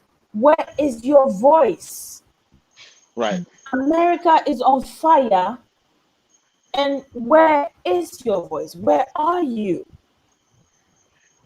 Yes, Yeah. Beyonce came out and said something. Um, a couple of athletes have come out and said something, but where are the Hollywood actors and actresses? Where are the people that we call stars? The people we cheer on every day? The people who makes us feel like they entertain us? Are they with us in our time of trouble, or are they too good for this trouble? And according to the video, he pointed to the fact that he would call them and they will say, "I'm angry and I don't want people to see me angry, or I have a program that I have to get to and I cannot come online." Like, according to him, allegedly, these celebrities or Hollywood elites have been dodging making statements or committing to what they believe in. So I'm just hearing that, and I'm thinking, I'm looking at since the whole thing started, and you can pinpoint, or you can pick out even politicians or actors and actresses who have come out to say anything. And I saw one video of Black Hollywood circulating, and all they were saying is, "We shall overcome, we shall overcome." And I was quite disappointed because I didn't hear any single one of them mention George Floyd or Ahmaud Aubrey or any of this. So I just want to know what do you make of this? Yeah, so I know exactly who you're talking about, and that particular celebrity was like one of my favorite, um, rappers that I grew up on. Mhm. I grew up on that rapper. I'm like, oh, really? Whoa. What? No, stop. This is totally opposite of what you used to rap about. Growing up. I'm like, I was very Yeah. shocked when someone said, hey, I'm like, what? Then I also heard some support for Trump too. So I was like, Mhm. huh? No, wait a minute. That's different. But so what I will say about that is, it's one thing we say over here in America. We talk about white silence. Now I don't know if you look at the Facebook or whatnot. Sometimes you'll find a lot of times African Americans may call out their white friends, white American Yeah. friends, and they'll say, hey, now, I know some personally, I have some like, hey, you know what? They're very silent, when it comes down to not the millennials. We're talking about the ones that's in the 40s or that went to school with us. Mhm. A lot of times they're silent when something like this happens. Every time a black person is killed, unarmed, they get quiet, they get silent. So we call it white silence. White silence is a crime too, because Mhm. sometimes it's not what you say, it's what you don't say. Okay, that speaks volumes. Because you didn't talk about Yeah. it, you didn't vote. So that means you can be in cahoots with whatever happened. You know, so, but when it comes down to black silence, we say, okay, from a celebrity perspective, in Yeah. situations such as that, we're saying, okay, wait a minute. In a way, we look up to you, in the community. I would consider them kind of like someone, that we look up. I mean, our kids listen to the music, we listen to the music. So you're a prominent person in society, and you're black. So, Yeah. why wouldn't you speak up about what happened to George? You know, Yep. I Yep. think we're at the common we're at a different level. They're at a celebrities level, so that's a whole nother level too. So now you're saying, okay, well now what? How are they viewing things? Are they viewing the contracts they have with these music companies, or are they viewing different roles they may get in Hollywood, or they may not get because they speak out of it. We don't know what they go through at the top over there on their end, when it comes down Yeah. to celebrities. So I think that you have to speak from a celebrity standpoint, but I've never been a celebrity, so it's hard for me to speak on that. But I do feel like, yes, I agree. I think they should come out and speak about this because let's be honest, right? If there's a cop, because when they're not celebrities, when they're not singing, when they're not, on the set, they're Yeah. average and ordinary black person, just like you and I, Yeah. riding around Yeah. California, and that same Mhm. situation could have happened to them, and it has happened to some celebrities. Okay, all they're seeing is Yeah. okay, the black person that's driving a Mercedes. Okay, and so in a situation such as that, you think, okay, well, you that situation there that happened to George Floyd could happen to you, could happen to me, could happen to anyone, Oh yeah. and that's why It common can people like happen to everyone. exactly, and that's why common people like you and I, hey, we can relate to it. Hey, it can happen to us, all right? It can happen to a son or daughter or something like that. Yeah. So why are they not speaking on it? What's going on with them? Should we give them Yeah. a little bit more time? I don't know. I mean, it's been long enough, but I don't hear many celebrities now are speaking out about this or coming together. Yeah. Like they always do. Like I've heard celebrities come together on, when a politician is running for office and things Yeah. like that. They may endorse that Yeah. politician, but nothing Yes. right now when it comes down to this. Yeah. So, um, you know, I don't know. Maybe they're just as shocked as us because, like I said, they have a normal life too. I mean, they after outside the music studios and the sets, they are regular black people just like you and I. At the end of the Yeah. day, they just got a Yes. little bit more money, they got more status, and they're celebrities. Okay, so Yes. if something happened to them, they Exactly. got the money. They have the money to go and do the big lawsuits. They may go viral. They may get more preferential treatment because they're celebrities. That's the only thing that separates them from us is their status in Yeah. life. Yeah. But yes, they should speak out about it too, because um, you know, it affects them. Because now, here's the thing: they're celebrities, but I'm sure they have, sons and daughters. They're probably not. They probably have Exactly. cousins that But if that they have that, the that are money not to celebrities. go, You know, nieces and Mm-hmm. nephews. Yeah. Not everybody in their family is a celebrity. So their family Yeah. is affected. So you may not be personally affected, but then you got somebody on your family that is an average and ordinary person that can be affected by white supremacy. Yeah. Exactly. And that is what people, I think people don't think about, because if you look at the cost, as we've been talking about the cost of white Right. supremacy, the cost that isn't just something that goes to black people or people of color alone, because to every action there's a reaction. There's a And reaction. That's when right. and when their action kind of prompts these reactions, it ends up hitting the businesses. It ends up kind of costing in all areas.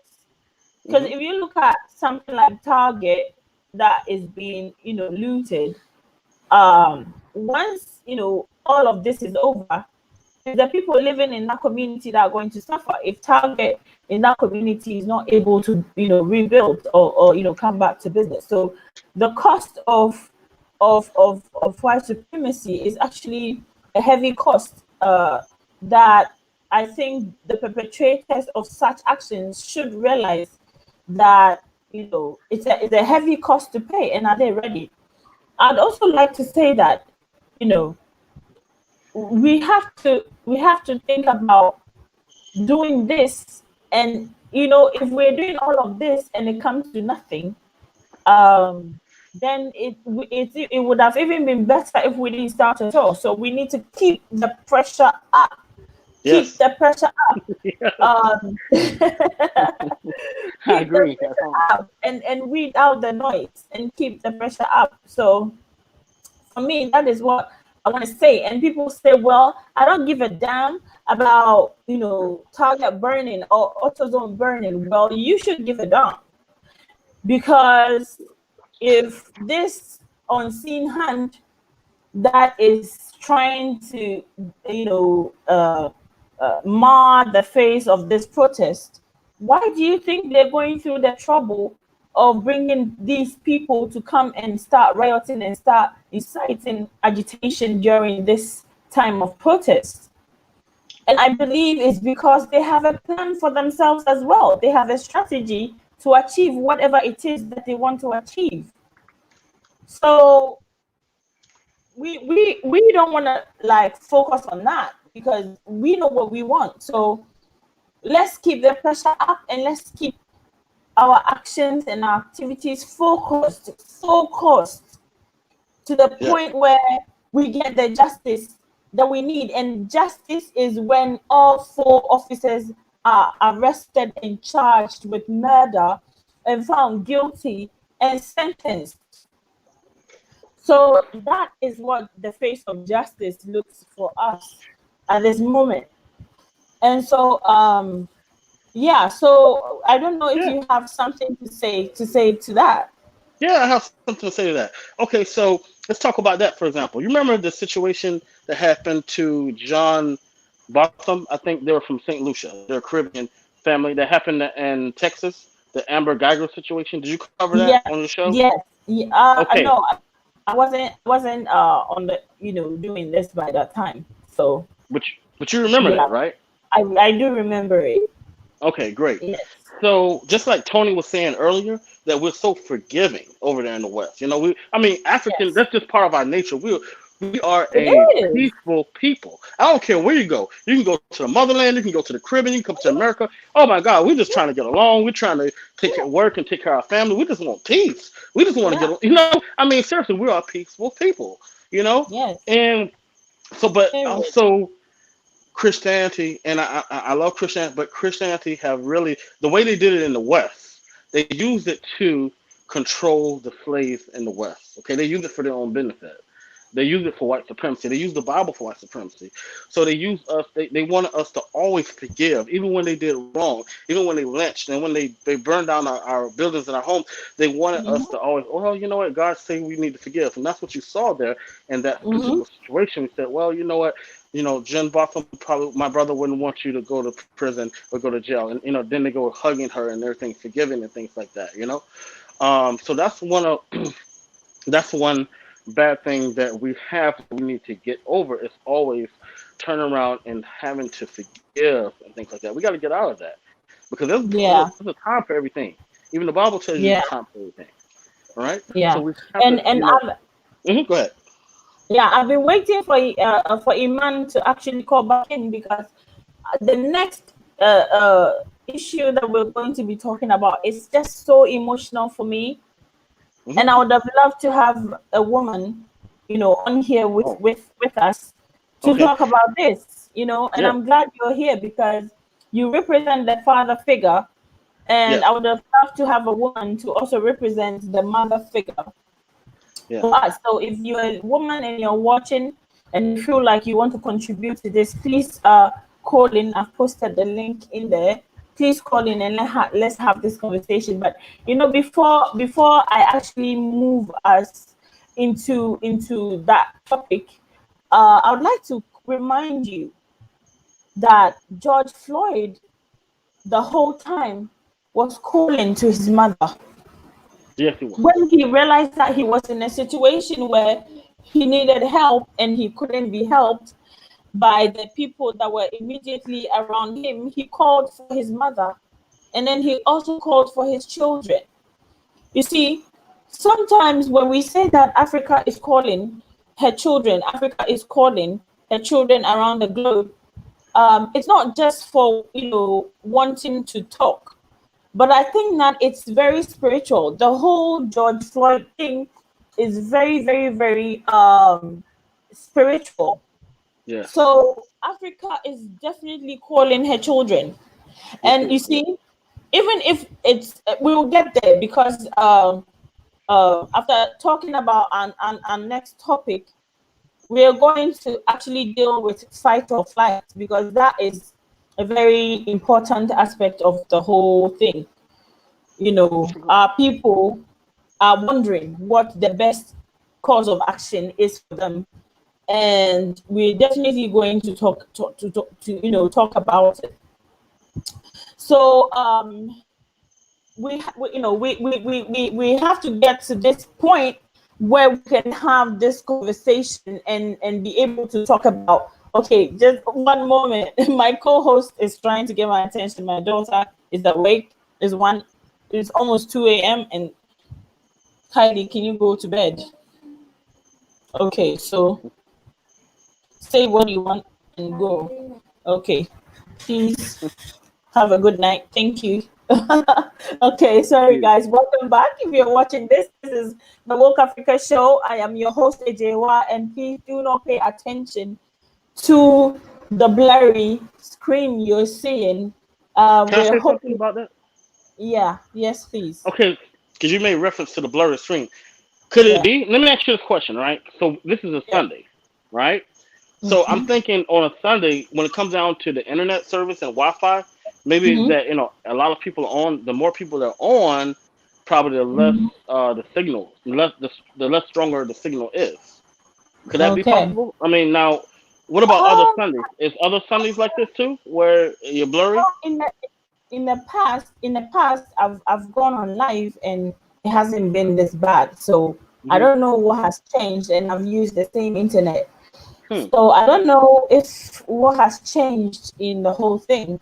Okay. But I don't know. I think I may invest in maybe higher quality media equipment to see if that changes. If that doesn't change, then I guess we're just going to keep doing what we're doing because uh, uh, how do you say it? We need to get the information out there. Yeah. What we're gonna have to do, we're gonna have to do. Yeah. I mean, we're So not saying I nothing wrong. hope, yeah, I We hope. ain't saying nothing wrong. No, no, no. I I ain't hope said that, nothing wrong since I've been on here. yeah. I hope this phase passes. I truly hope this phase passes. But in the meantime, let's keep supporting Black. Let's keep loving Black. Let's keep reassuring each other that we shall indeed overcome this situation, and we will not overcome it sleeping and accepting the status quo, but we are going to add our voice to make change. And making change is the way, is the strategy, is the way to go. So I want to talk about this. How do you break the reality of racism to your children, to young children who probably haven't had their first experience of racism and thinks the world is full of roses and great people and lovely friends, and how do you break the story to such children? How is it done? Because it will be one of the most difficult things. I know I have to talk to my daughter about this, Yes, yes, yes, but yes. I don't know how. I don't know how. So Okay. I really wish you could help us. Okay. Talking to me, or is anyone else? I know you were saying you're going to Yes, get a female. You yes. talking to me? It's you and I, Darius, Okay, to okay. the end of the All right. world. Okay, okay, cool, cool, cool. I'm having fun. I'm having fun. Yeah, me too. All right. So how do we talk to our kids? All right. So for me, unfortunately, I don't have any biological kids. Thank you, Mrs. Boama. Thank you so much. I really do appreciate your participation on the channel. I'm sorry, you can go on, please. Yeah. So for me, um, so I've talked to a few of, like, sisters and things like that, and nieces, and say, hey, how what do what do we say to the kids, to and whatnot, and to nephews and nieces, and with that, okay, so let's talk about that. So when they are, and it breaks my heart sometimes, like, prime example, me and my nephew, we were actually in a restaurant and we were eating, and there was a white um, you know waitress, and he had a lot of different tables, and it appeared as though that he kind of was like, he was doing a lot of things at once. It kind of appeared that he kind of was ignoring us. But I've been a waitress, so I kind of Welcome back, understand that Sister he Tony. had a lot. Welcome back. Yeah. Hi, So sis. Yes, hey, yes. Darius, we listening. okay, hey Tony. So I can tell that he had a lot going on, and everything like that. And one of the babies say, he was about, I want to say he has to be about 7. He says, Dad, in your day, were people he said, were white people prejudiced in your day? I was like, oh my God, don't tell me, man. I said, wow. So we gotta have this conversation. And I'm like, Yeah. it hurts me because the babies now, they see when, if a white person is acting a little different. Now but after that, and he seemed like he interacted with the kids and everything like that. He seemed like he was nice. It could have been, I'm not saying that he was being racist. I'm saying that, he Yeah. could have had a lot of stuff going on. He was a waitress. It Hmm. was very busy in there, and anything like that. I'm not making excuses for that guy. At that time, it was very, like, you couldn't really tell what the deal was, and I'm like, wow. So the way my nephew responded, he's like, not in my day or your uncle's day. He said, but in my mom's day, it was like that. And she said, oh, okay, okay. So these kids today, they don't understand it. And when you talk about millennials, you talk about the ones that's in the 20s and, like, and whatnot. You can tell them, but guess what? They're gonna say, "Oh no, we don't agree with that." Because you gotta understand though, if, Yeah. let's say, a millennial that's 20 years old, let's just say, you know, what, Trump been in office for what, 4 years now? So let's just say they're probably, what, 16 when he became in office or something, and Yeah. they're probably 8 years old, when Obama, when Obama became president. So Yeah. pretty much throughout their teens, they all knew this, President Obama, this diverse society. Hmm. Hey, I'm looking at a black family in the White House. They do not understand that because what they saw was a black family in the White House the 8 years of them Yeah. being in their teens. So Yeah. now they get someone like, Trump. that does dog whistles of white supremacy. So they're like, okay, Mhm. what's going on here? We don't get this, and we're going to fight against the system, and they're resilient. All right, so you can tell them, about what happened, great, but they're not going to be able to relate to that system. Okay, I will tell you, I'm 40. I heard the stories at a dinner table. Yeah. Let's say I was born in '79, so the civil rights actually happened in '64. 1964 civil rights, voting rights, so 1964. Yeah. And then, of course, there was a lot of that going on until they actually start integrating and everything like that. Mhm. Um, Mhm. yeah, so I mean, it's a conversation, we still have to have, you know. Whether they Yeah. relate to it or not, they may push back. They're gonna, I mean, we expect that because when they go to school, it's kind of like they're in this like um system to where, okay, well, you know what, we all kids, we don't really see it. They're in a better situation than when I was probably growing up, Yeah. and things like that. Now, Tony, you're a mother, correct? Are you a mother, Tony? Yes, I Okay, am. so let Tony Yes, speak I on the mother am. part too, because I know Yeah. she can speak it Because better than I can. I've just been waiting to ask Oh, this Tony is Yeah, how a mom is supposed to do this, because I know Tony is a mom and she's doing an amazing work, an amazing job with it. But the point is, at what point and in what even emotional circumstances you think it's okay to sit your child, your daughter, or your son down and tell them? Do you do it when they get their first experience of racism? Is that when you do it? Or you do it hmm. and say, hey, sit down and I have something to tell you? Like, how do you do this as a mom? As a mother, I mean, this is is really a hard conversation to have with your child. As you look at your children, especially when they are young and they got these pure, innocent minds, and you're just like, oh, I don't want to bust your bubble, but I have to yeah, let you know that this is the way the world works, and this is how it is. When my when they were younger, um, like around age 12, Mm-hmm. that's when we first started really having those real conversations like that.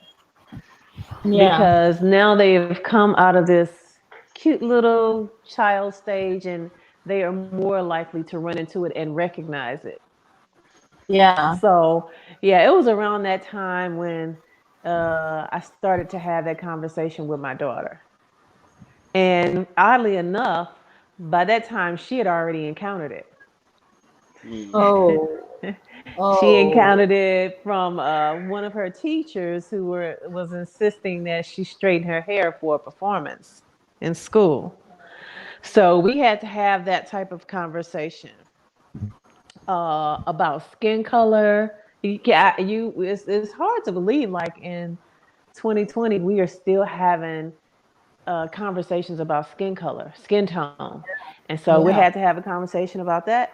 And I just let them know that, of course, that not everyone in the world is like this, but you will run into this, and this is how you should respond. yeah, I even Wow. saw I even saw a video today with parents teaching their children how to prepare in case they run into a police officer who's racist. Yeah. Yeah. Yeah. I think I also saw that, and I might actually post it tomorrow because it was so profound, and that is Mm, what created this question. Because in okay, in the right setting, when there's a camera and you're being directed on how to do this, it's easy. But how about mm, you and I? How about my 5-year-old daughter who has never experienced racism, and I have to tell her that there is racism out there and she might experience it at a point? Like, where do I hmm. begin from? Well, How do I? yeah, Yeah. you want to start at the level where they are. I won't say, when I had the conversation with my daughter at 12, we had already had a previous conversation before that. But it's like you just go back and you kind of do a little refresher and check in on them and see where they are. the first thing that I did with her is I started asking her questions. Like, in your school, have you ever dealt with this? And how do you feel? We even had conversations when she was really young about the baby doll thing. Have you heard about the Okay. baby doll experiment? No. Oh yeah. The Darius, yeah. So the baby doll experiment, this happened. I think the first test was done in the. Correct me if I'm wrong, Darius, but I think it was in the '60s. Yes. And so what they did was they wanted to see how children were affected by race. Okay, so they would have a white baby doll and a black baby doll, and you would place it in front of the children, and or the child, and say, which baby do you think is pretty? Which one do you think is ugly? Which one do you think is smart? Which one do you think is dumb?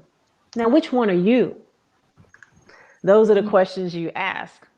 Mm. And so we talked about, we did. No, it was a really good test because you got a chance to see how children felt about themselves, and sometimes a lot of times they pick that white baby doll Yeah. Yep. over J- themselves.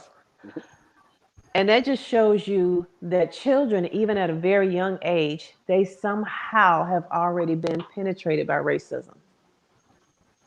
Yeah. So it's like you And can't that is hide it from true. them. That is, yeah, that is true, Tony, because the cartoons they're watching, the books they're reading, Mm-hmm. animation, if you're taking them to swimming, they're looking on the billboard as they're in the car, they're observing what's going on in advertising. They're observing their immediate environment, and how the privilege exists, the white privilege exists, and it That's kind of right. influences them right from the onset. Like if they go to the crèche and they go to the kindergartens and all those preparatory schools, and they are watching those rhymes and they're watching all that educative program, whose face is on there? Right. Whose face is Yep. on there? So I keep saying that Mm-hmm. the new breed of Africa, the way Africa rises, is if we plan our own educational system, because what we have is Western education, and don't think because we are on the continent our case is any different. No, Mm. our education is based on Western education, and we learn about Western history. Like the history we learn is 90% Western history and 10% obscured African history Mm. on the continent. On a So continent. Wow. the mental influence, the mental enslavement, the mental colonialism is what is the problem on the continent.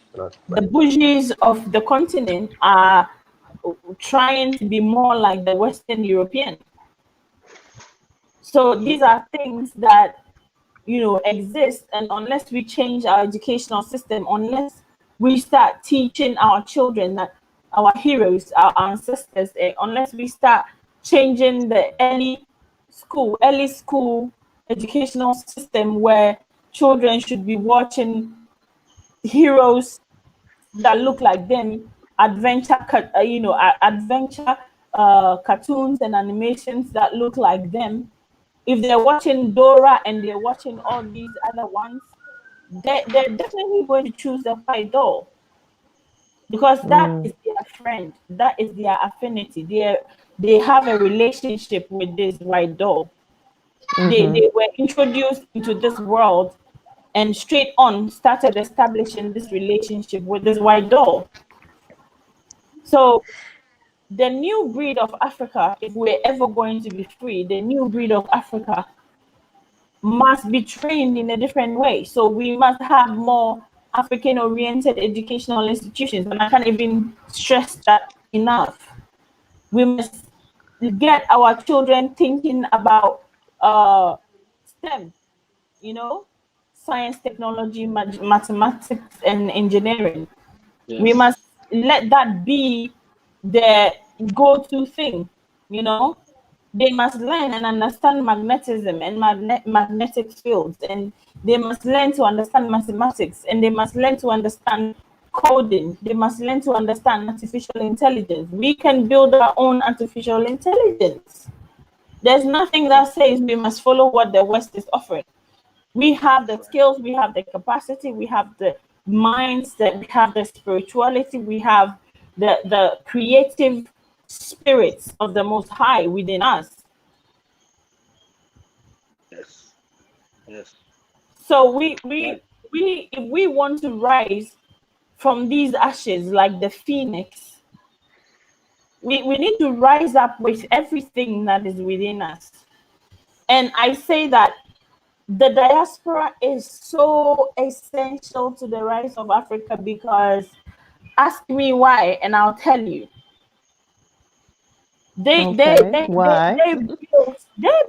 built the United States. They built Europe. They labored. They gained their experience. Yeah, their inventions, their intellect, their ingenuity was patented, but that kind of intelligence was passed down. You will not believe it, but it was passed down. And so we have so much skill in the diaspora that if our brothers and sisters with special skills will move down to the continent, within 3 to 5 years, we can start building our utopia.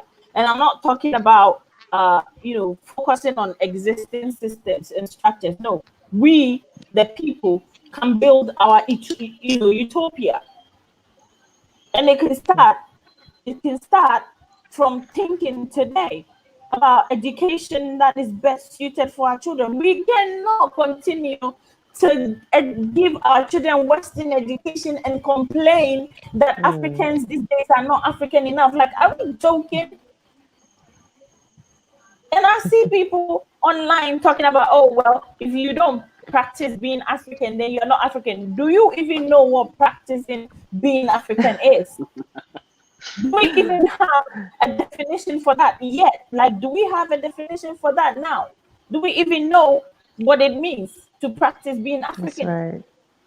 Can we stand here and say for a fact that even on the continent, the few who are still living and practicing African culture or African religion or African, can you even say that is not infiltrated with Western ideologies? Can you even say that?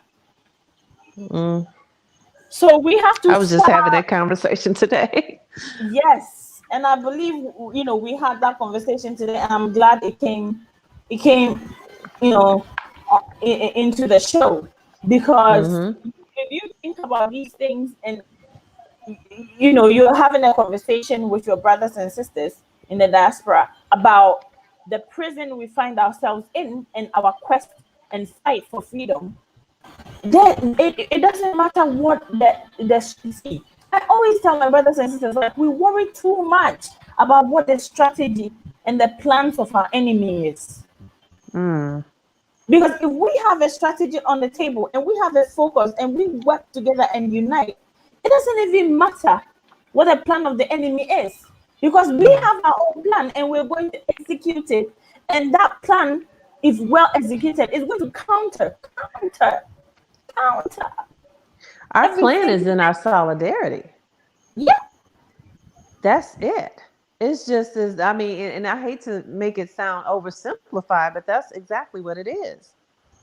If we really embrace one another and we really accept, if every Black African person globally says, well, we don't even need every, but the majority make a decision that we are going to come together. I mean, we got the numbers. Yes, we do. We will be unstoppable as a unit. And it has nothing to do with anybody else. That's right. This is just us. Focusing on us. Yep. Yeah. I mean, think about it. If all of, like, say, I'm not saying all of African Americans, right? But I would say a majority of African Americans start looking towards the east, towards Africa, right? Say particularly Ghana right now, which is the one country that really Darius, please hold a second. I'd Sure. like to bring this breaking news through. Okay, So go ahead. Trump has been taken to an underground bunker briefly amidst this protest. So I don't know when that is possibly going to. So I just needed to bring that up and just inform my viewers because that is happening now. So Underground. let's, Oh, let's wow. yeah. What? So this protest and all of this, guys. I think with all that we've discussed, like this invisible Mm. hand that is bringing looters and rioters into our protest, you should really keep dotting, the lines because why why is Trump in an underground bunker? He's scared. Hmm. Yeah. I'm Oh sorry. boy. I'm being too honest. Okay, I'm being too truthful. I mean, it's either he's scared or they're scared for him. Okay, so they say let's put you in an Hmm. underground bunker. All right. Well, yeah. Mm-mm-mm. So let's Yeah. see where that goes. But please, don't let me. If you're here with us, you're on the Woke What? Africa What? Where did show. you get that? What article did that come from? Oh well, that's CNN. Oh, CNN. CNN. Yeah, at this moment. Wow. Yeah, but so maybe you guys can check Wow. it out when we're done. But Woo. I just want to say, if you just join in, this is the Woke Africa show and MPhil vlog. I think you've been trying to log in and just check, make sure that you have your earpiece connected to the computer, and also make sure that you have some kind of a web camera connected to the computer to be able to join in the conversation. So we hope to hear from you because Enzo Vlog is actually a YouTuber, a Ghanaian YouTuber, and I've done a collaboration with him, collab video with him, and so he's quite enlightened when it comes to Pan Africanism, and we'll be happy to have him. But Darius, yes, please, by Wow. all means, by all Yeah. means, I stopped you halfway, so please kindly carry on, please. Sure. Sure. No problem. So what I was saying is that I mean, think about it, right? If the Caribbean, South America, you're talking about all the blacks that's in Brazil. Brazil is Yeah. predominantly black.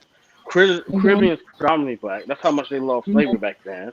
Okay. Yeah. And then you talk about North America. Okay. Not only that, Mm-hmm. but you're talking about Canada, the blacks that went up there, to get away from the slavery.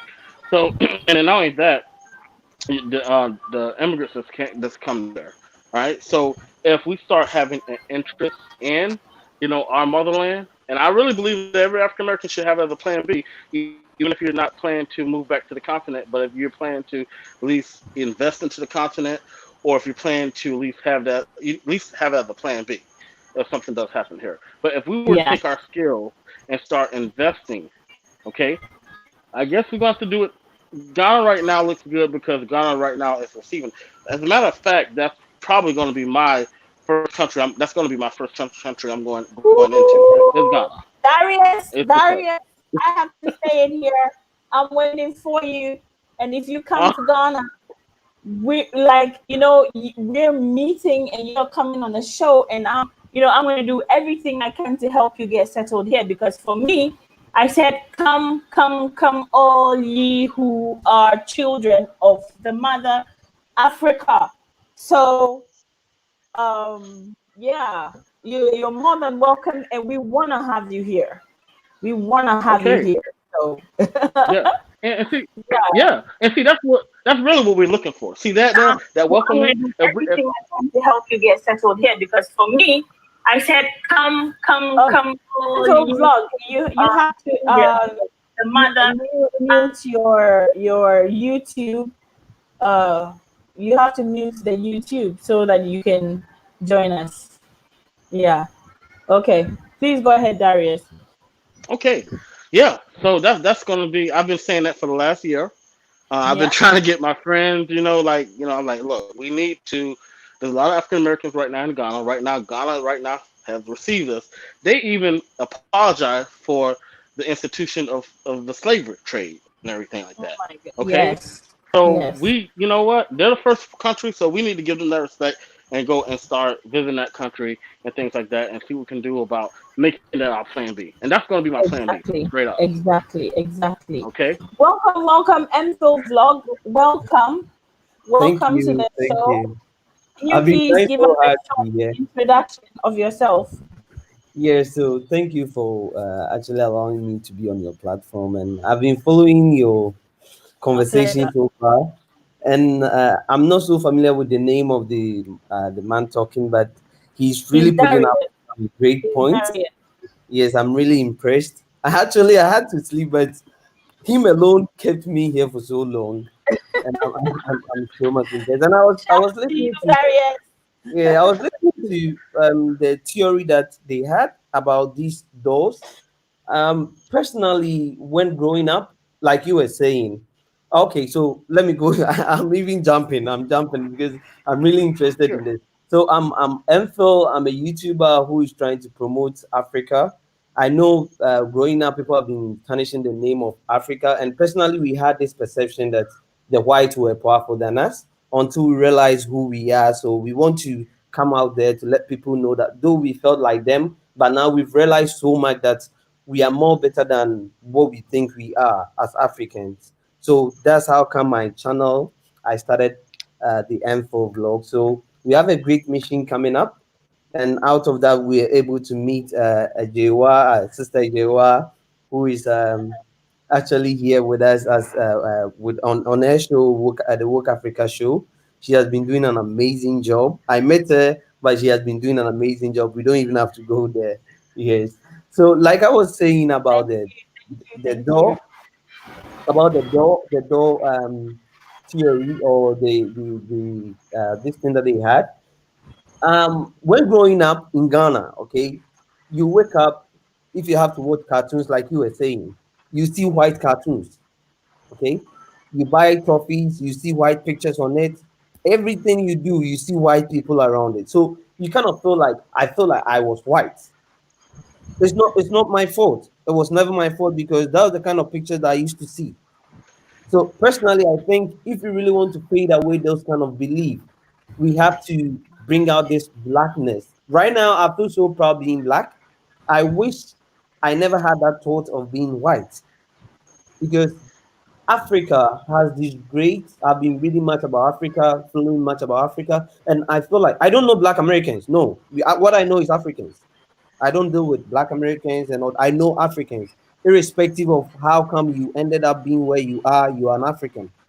Okay, so I think if we really want to bring back our love in our young ones, we really have to start letting them know how beautiful Africa is by bringing them to Africa, giving them black dolls, and letting go of these white pictures on books that we buy and all that. Because it personally affected me the way I used to think until I realized who I am. So the sister that was talking about that doll thing, she That's actually made Tony. it. Yes, it was really important because that was when I wanted to come in because I felt like she's talking about my past when I was a kid. That Yep. was what I was feeling. Yes, Yep. so it's really sad. It's really sad how we wake up, we want to watch cartoons, and we end up seeing white, and we feel like, oh, whites are so superior. So I feel like I Yeah. was white. Yeah. Why did I even ended up in Ghana? But later we Hmm. realized, oh, it was really a mental and slavery and all that. So That's yeah, right. yeah. That's right. I'm gonna speak to that. Okay. Yeah, So sure. in the West, I'm gonna speak from an African American experience. I can relate to him because I was sharing with someone the other day that, like right now, you would not find a white Jesus in my house. I have a Jesus. I have the Last Supper. Mhm. Okay, but the people are black. Yeah. I'm gonna explain that. So in the West, what we deal with, remember now, we were enslaved. So Mhm. you guys were colonized. So, but the same people who are oppressors imposed the Christianity, the Christian religion on us. So when I would pray, literally as a kid, I was praying to a white Jesus. I was Mhm. praying to a white Jesus. Yeah. I thought about white angels. Mhm. Everything I thought about was a white person Mhm. and this lasted until I got into like my 20s. I'm like, hold on, stop it. In the Bible, when the Bible gives a description of Jesus, he does not give a description of a blonde haired, blue eyed Yeah. person.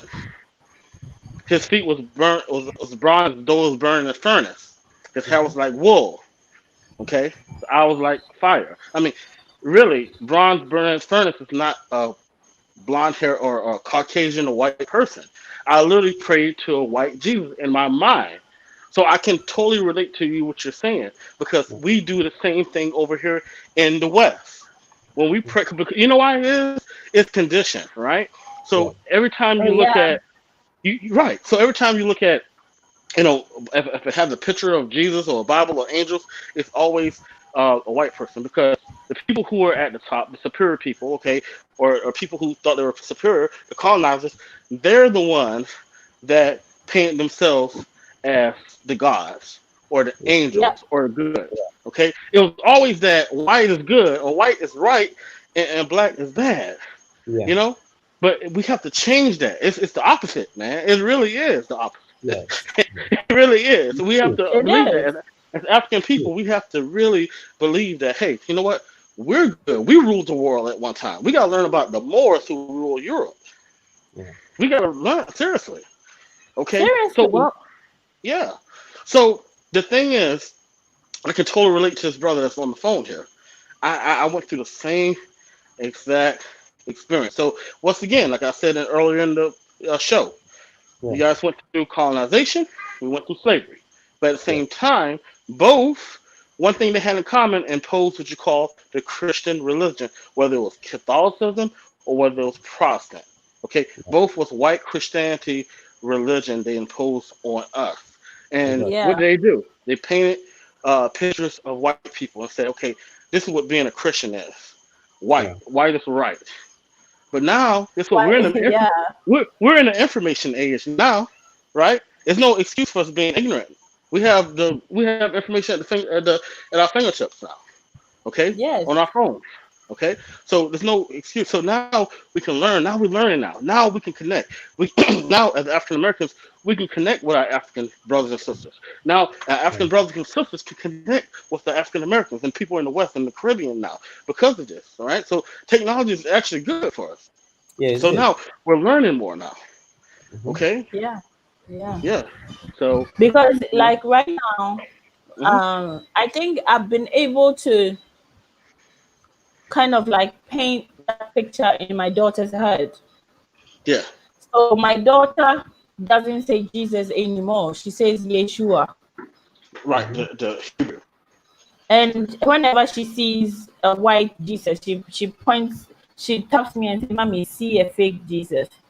And he says, "See a no." She says, "See a fake Yeshua." And I look at it and I'm like, "Good girl," you know. Yeah. Yes. So how do you even know the story of Yeshua?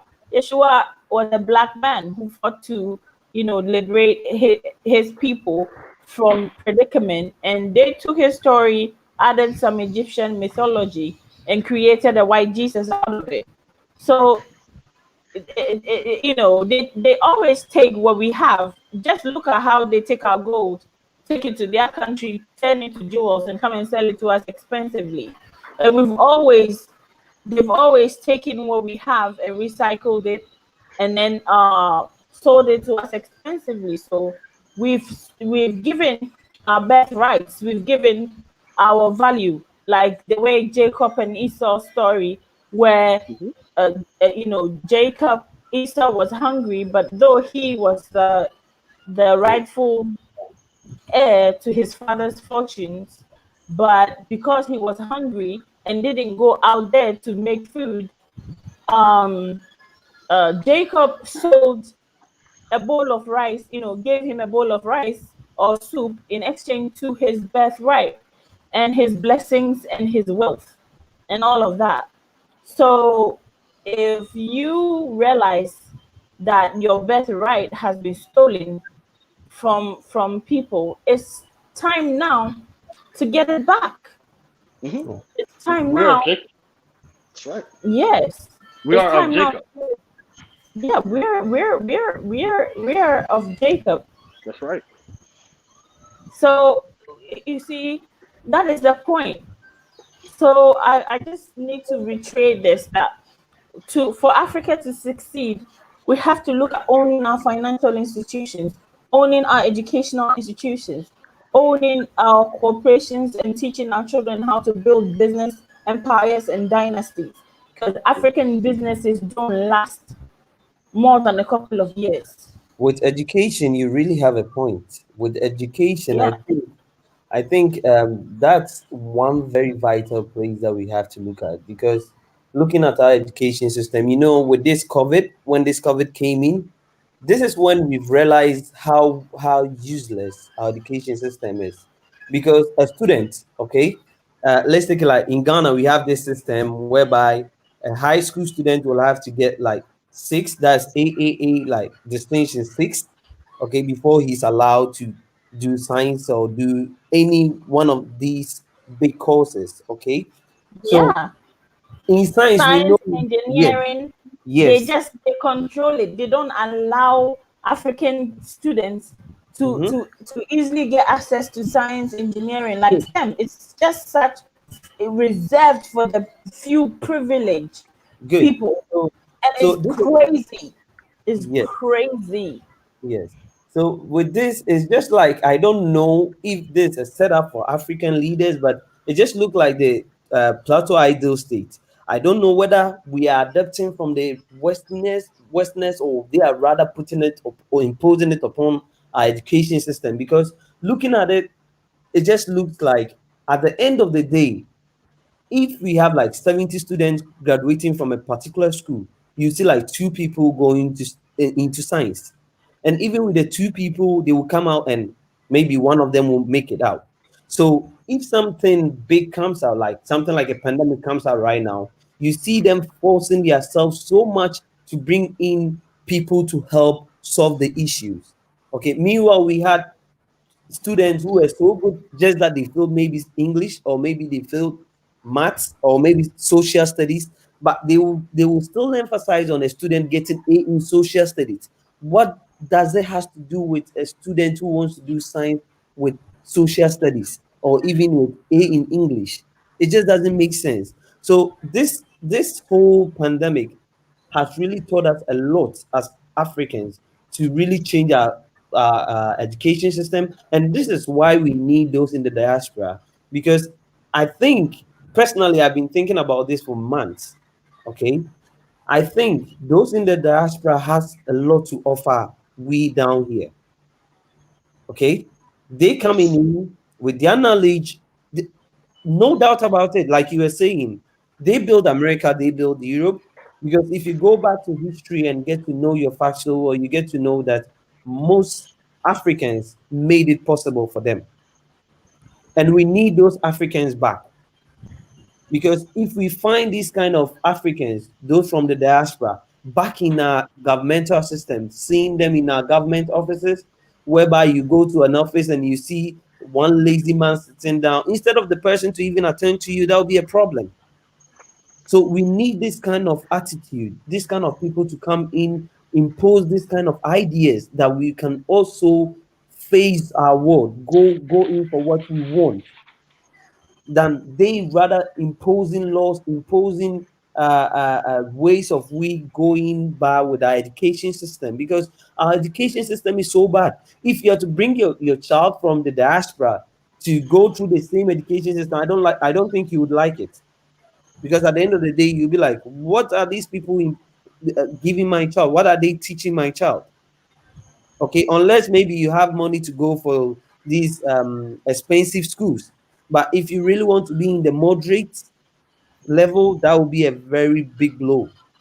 So with education, we have a big problem. Especially a country like Ghana, we have a very big problem. Because you just go to school, you follow the formula, the whatever that they have for you, and at the end of the day, you end up not gaining anything, because you just want to learn what they expect you to learn. Okay, so with education, I think we need those from those in the diaspora. Aside education and investment, we really need their knowledge down here, because I think they are not appreciated where they are. and here is their home. Africa is all they have. I have been following CNN on this our brother's death, okay, and I wish the energy, the same energy that we are using to protest against this immoral acts, we bring it down here to support our Africa. Yep. Our Africa, Yeah. where we don't wake up to hear gun. I personally have not even seen a gun before. Aside seeing it on police, I don't see gun. I don't hear like popo around. No, hell no. This is Africa. This is the most peaceful continent to be. You come here, you have your job done, you have your family here, you can go wherever you want to go, but this is home. And Phil, I'd like to add that, part of the perks of living in Africa is you wake up in the morning and go to the grocery to get your grocery stores, and then you look behind and you see there's no one following you around. Mhm. Mhm. There's no one suspecting you Yep. of possibly taking anything. Yep. If somebody comes to you, they're coming in a smile to assist you. I hey, good And morning. You need any help? Yeah. and that is a feeling that I saw a brother who had relocated to the continent express so profoundly. He had tears in his eyes. Yep. He had tears in his eyes. And I that is something I take for granted. Like, I walk into a shop with confidence. I buy what I want, I pay for Mhm. it, and I come back home. I've Mhm. never really had to, take, just stop Yeah. and realize that I have that freedom and to appreciate it. I've never had to do that. But this brother, you know, just came on YouTube and he was talking about how that is so profound for him. And I just, my eyes just got filled with tears, Yeah. you We have know. this beautiful country.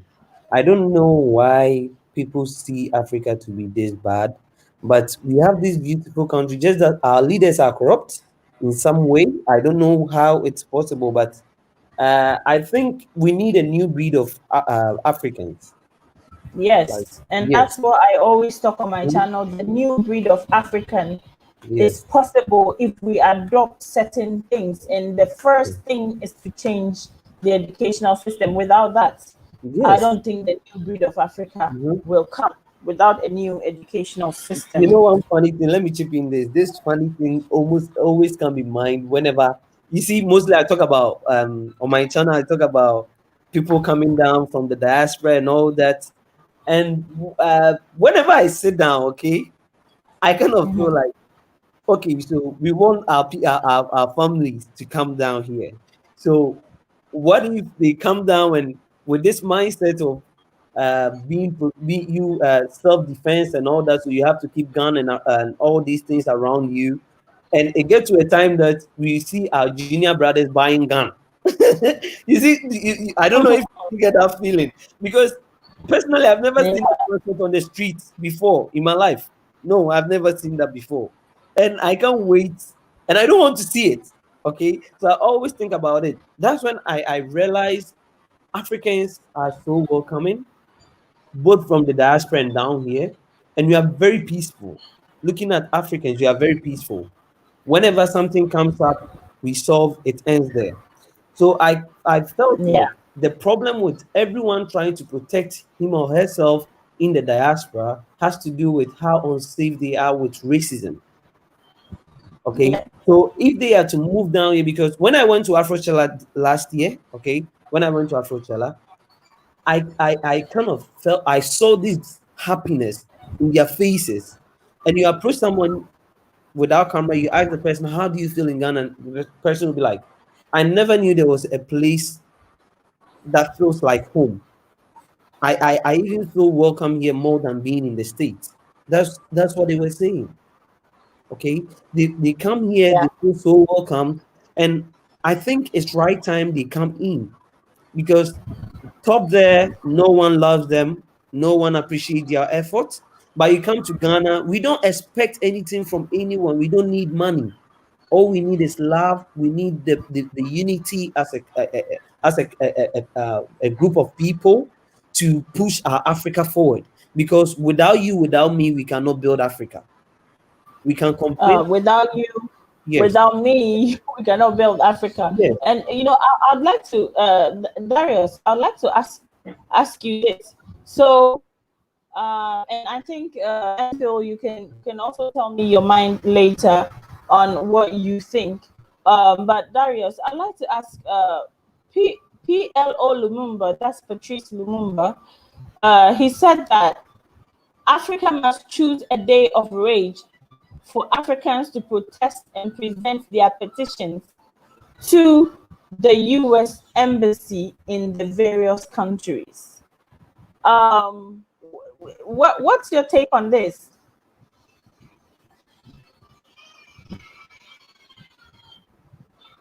Darius, I do apologize. Can you hear me? yeah, Okay, repeat it one yeah, more time. I had to sign back in. I was kicked offline for whatever the reason, but repeat it one more time for me, and I'll tell you okay, one more time. yes. So, uh, PLO, that's Patrice Lumumba, um, said that Africa must choose a day of rage for Africans to protest and present their petitions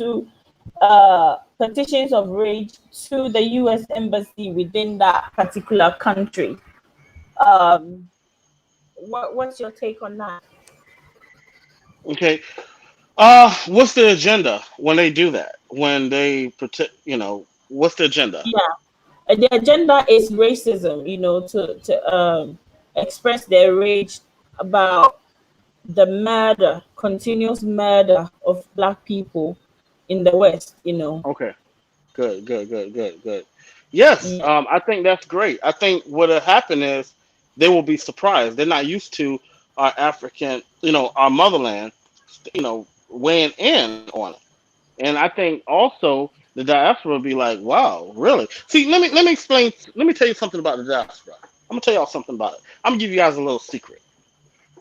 Uh, Okay, the secret of the yeah. diaspora is that if you let them know where they fit in, Mm-hmm. and if you make them feel received and accepted, Mm-hmm. they're on board. Yeah. Okay. Whoa. Because it's been 400 years or more. I'll say 400. Yeah. I'm going to go with that. All right, Yeah. 400 plus years that we have been disconnected from. We haven't been completely disconnected. We haven't been completely disconnected from our spiritual ancestors. That's one thing we haven't Mm-hmm. been. There's some things that no one has talked about on other shows that I do know. That I'm like, wow, you guys Yeah. not talking about our hoodoo. You're not talking about our Santeria. You're not talking about our Apollo. Our Yeah. African spiritual systems that we did Mm-hmm. keep when Mm-hmm. the Africans came from the motherland over to the West. One thing they Mm-hmm. could not take from them was their spiritual beliefs and systems, and some of those spiritual beliefs and systems are still in our family right now today. Yeah. So, Yeah. what I'm saying is, if you can show where African Black people where they fit in and where they're accepted, okay, because the reason why you have these different sects, okay, and some people say cults or groups, because Mm-hmm. the African American is still trying to find where do I fit in. Okay, well, I'm American, but at the same time I'm dealing with racism in America, so I'm too black to be American, but I'm too American to be African. Yeah. And it's like they're trying to find out where do I fit in. So what ends up happening, they end up getting involved into the Moors that tell them, say, hey, well, you know what, you are a native of this land, or you're indigenous mode, or you're a Native American, which our DNA says that we're African because I took a DNA test. I Yeah. mean, and these all these different groups, right? So they're Yeah. trying to find a way to identify. The Yeah. Africans don't have that problem because you know what tribe you're from. You may be from the Ashanti tribe if you're a Ghana. You may be from the Igbo tribe if you're Nigeria, or the Yoruba, or the House of Fulani. Okay, but the African Americans like, okay, I know I'm black, but what else? And you gotta let them know where they fit in, and hey, you are received. That's why you have a lot of African Americans right now in Ghana because Ghana have received African Yeah. Americans from the diaspora. Okay, Yeah. Nigeria Yeah. haven't done that. Yeah, I'm not saying that Nigeria's not on plan with it, but right now I Yeah. haven't seen that plan. But Yeah. but I really wish that the dollar would go a little farther because I'm hearing that it's for every American dollar, it's only $5 in Ghanaian. Yeah. Um, because so much of us coming over there. It'd be great that and we could get a whole lot more African Americans if the dollar goes a little farther than that. Yeah. Especially ones that Yeah. retire. So if you Yeah. can let them know the secret is, if you can let them know, hey, we receive you. Here's where you fit in. This is your culture. This is your heritage. Think about it. Most African Americans that come over there and they go to was it Amina Castle? Was it Amina Castle, the where the slaves, the door of no return? Okay, when they go there Mm-hmm. and they tour that, and they feel more connected, like, oh my god, and they feel, and then like they can really relate, like, hey, this is where I'm from. All right, the African American is designed to know exactly what the roots are. They're designed. And one thing you said, Yeah. that we're from the tribe of Judah. So if you say you're from the tribe of Judah, that means we're a chosen people. All Yeah. right, you have Judah, you have, right. So they're not saying, hey, you know what, maybe it's not really the people that they said the chosen people. Maybe we are the chosen people of God if we were a Yeah. tribe of Judah, which Jesus Yeah. Christ came from the tribe of Judah. Okay, so that's my Yeah. secret is to let them know where you fit in. And that's why you see these different groups coming up. You see the ADOS, you see the FBA, because we are designed to fit. We're designed to find our tribe. Is what we're designed to do. And I see Yeah. that a lot of African Americans relate to the tribe. A lot of Africans on the continent relate to the tribe. African Americans, Mm-hmm. we say, well, you know what? We're African American. We're black. We know we're looking at our skin. Hey, we're black. Our motherland's Africa. That's all. But we don't know what tribe we are from. Okay. Now there's a DNA test to kind of pinpoint your Yeah. whatever tribe Your your ancestry. maternals Yeah. are. Yes. Okay. So if you can do that and let them know, and that's why I think Ghana has been so successful about getting a lot of African Americans because they have been receiving of Yeah. African Americans comes to the continent. We want to know where we fit in. We want to be received. We want to be welcome. Exactly. Welcome us, and we Exactly. won't have a problem. You know. Yeah. Yeah. But I And think. I think it's not just the African American community. Everybody wants to be received. Everybody wants to be Yeah. given the opportunity to, chip in. Everybody wants to be given the opportunity to, express their humanity. And that is a desire, a pursuit of happiness that is within every single person. I Mhm. mean, that is what these protests are about. Mhm. So it's an amazing thing to, even discuss and talk about. Um, Mhm. and Phil, what's your point on this? Patrice Okay. Lumumba is saying that let's have a day of rage and present our petition of rage to the U.S. embassies across Africa as part of the protest and in support of our brothers and sisters in the diaspora. What do you say? What Okay. are your So thoughts on that? with this, I actually have like 3 points. The first one has to do with the first one have to do with the African leaders. Okay, like he was saying, when someone feel welcome in your house, they always want to be there. They feel proud coming back all the time. Mm-hmm. And if there are traveling restrictions, visa problems, and all that, that will bring people, that will allow people to come in, that will be so hard. So, looking at Ghana, what happened with the year of return? I think this is something that other African countries should be picking up. Okay, making easy traveling for other those in the diaspora to come down, irrespective of the African country. So with that, when they come in, they experience the people. Definitely, someone will be like, "Oh, I think I'm okay with Ethiopia." Someone will be like, "Oh, I think I'm okay with Ghana." You get my point. So they will end up being with me. Then two, that's where they feel like, okay, I'm not part of the country. How can I be legally part of the country? Okay, why don't I be a citizen, be a dual citizen? Okay, hold the passport of America, hold the passport of maybe Nigeria. Okay, so from there, then African leaders will come in. Okay, if our people are being abused in the states, what do you have to do? It's not just the US. We don't go to just the US embassy. We end up facing every single state that abuses blacks. Okay, so if this happens, the people has other house they have other houses to go. They have Africa. They've already experienced Africa. So if these things keep going on, they know where to go. So I think African leaders coming up to face the embassy is one point, but they have to advise themselves on, okay, if you are facing the embassy to let go of this killings and all that racial problems that is going on right now, what are you doing as a country to support? That's whereby you allow yourself to welcome these people in, treat them so well like your own citizens, and let them feel at home to the extent that they will think of naturalizing as maybe an Angolan or maybe a Nigerian or whatever country they think they fit in. So it's really a good idea. We facing the embassies, because this will be like the first time this thing is happening. Because if Ghanaians wake up one day, we go to American embassy, that, oh, this thing has been going, like what is happening with Floyd. What are you guys saying about it? What is the precedent? They need to address the issue. This happens in Congo, this happens in Nigeria. So it will be like, what's actually happening with these people? They are all on us. This will ease it, because Martin Luther did a great job. Okay, it's left with us. He's no more, but it's left with us to continue. If we are afraid, we can never accomplish the dream that he said he has. We That's have right. to push on.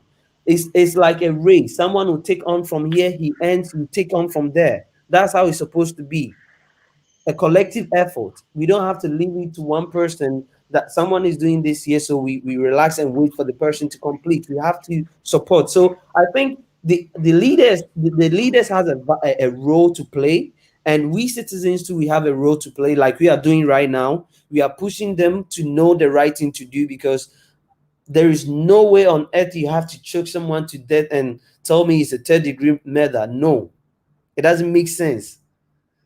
After all, we have blacks who are into this law, and they know what third-degree murder looks like, which is not the case. So I think it has to do with African leaders, we Africans, and we welcoming them as well. That's how come this can actually happen. Yes. Can I say something? Yep. Okay, he's right what he's saying. So yes, I do. I totally support it. I really believe they need to go to the embassy on our behalf. Here's the reason why. I'm gonna tell you something that you guys don't know. I'm gonna tell you something that I see all the time on social media. Do you guys know that the white people are saying, "Well, it was the Africans that sold y'all into slavery. It was the Africans that Mhm. it was the black people that sold black people into slavery." Yep. You do you hear me? Yeah. They're saying that the white people are trying to take the heat off of them, right? And they're Okay. trying to say, well, it was the Africans that sold y'all into slavery, and da, da, da.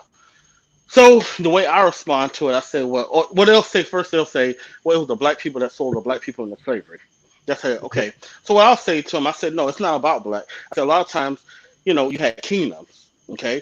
So you may have one war. The Igbos may be fighting with the Shantis or something like that, and one may take over the other one. And they may at a time they may have to sell, to the European, or sometimes there's times that Europeans will come in and steal slaves or steal Mhm. Africans, okay, and bring them to the West.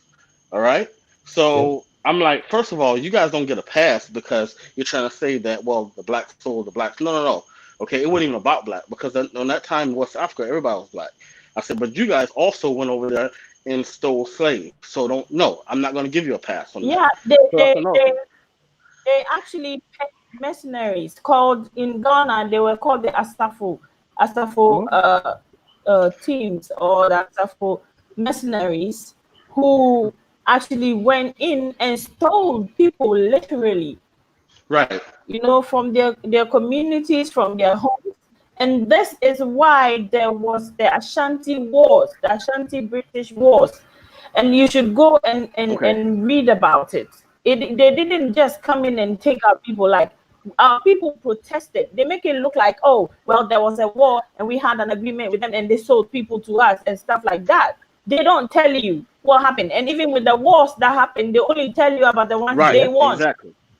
So I always say Nanaya Santua fought to defend her people, and that was her standing up to slavers, you know. Yes. Just go and read about Nana Yasantua. She was a queen, an Ashanti queen who fought to defend her people when the king Osei Tutu was captured by the British and held in the Seychelles Island.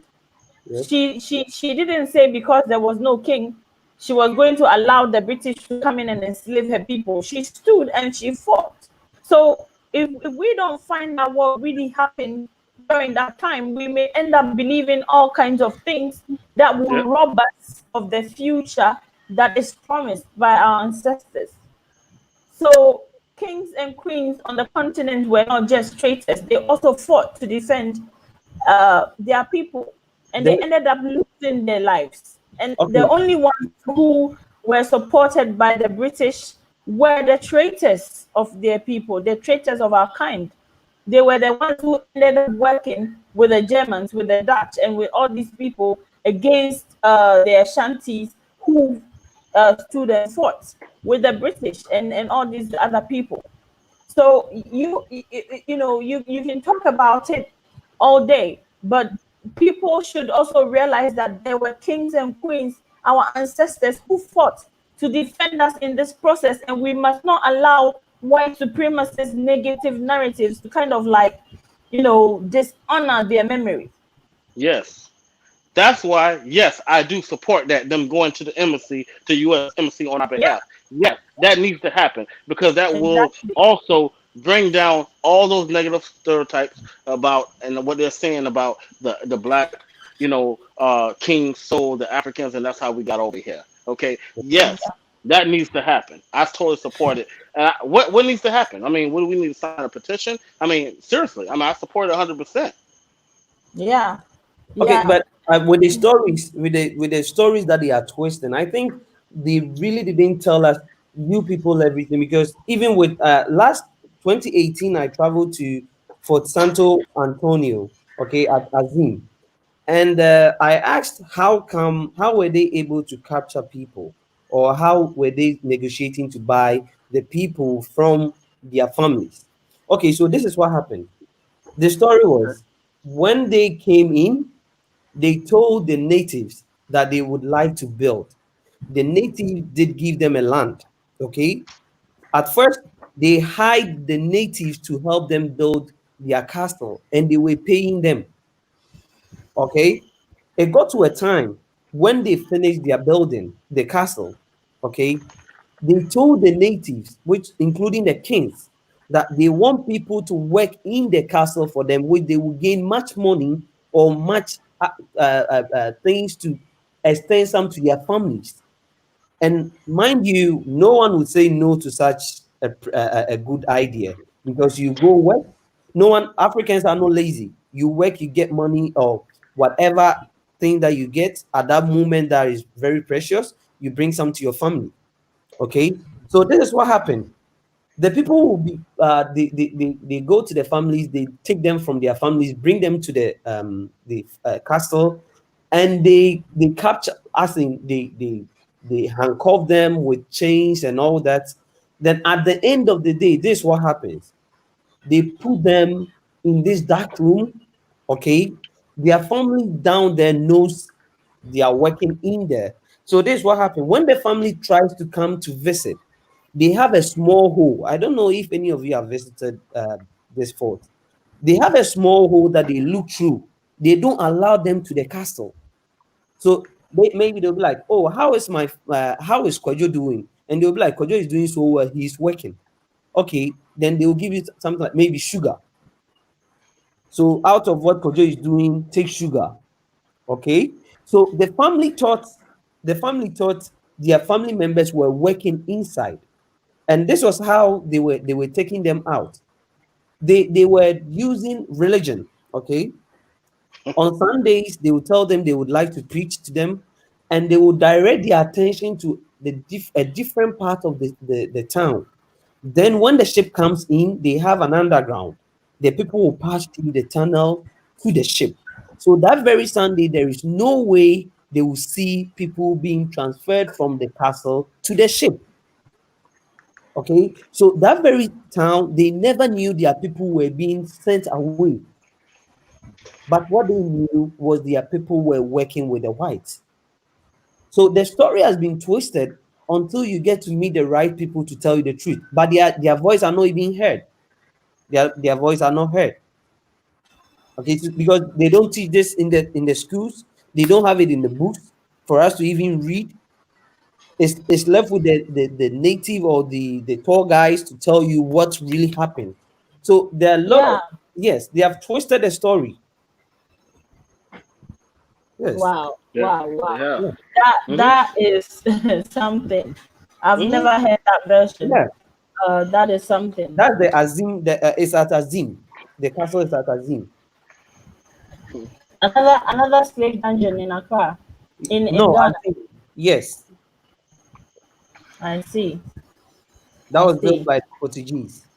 Yes. So, my final conversation for you, gentlemen: fight or flight?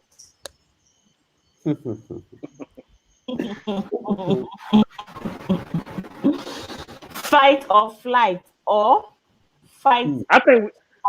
Hey, can we choose both? Because over here, it's very imperative that we fight right now. And then we need, Yeah. after we fight, we need to flight and get our ass out of here and go to God. And go to God. That's what I'm gonna do. I don't know about anybody else, but I'm gonna fight first, and I'm gonna go and get on a flight and come to Ghana. Okay?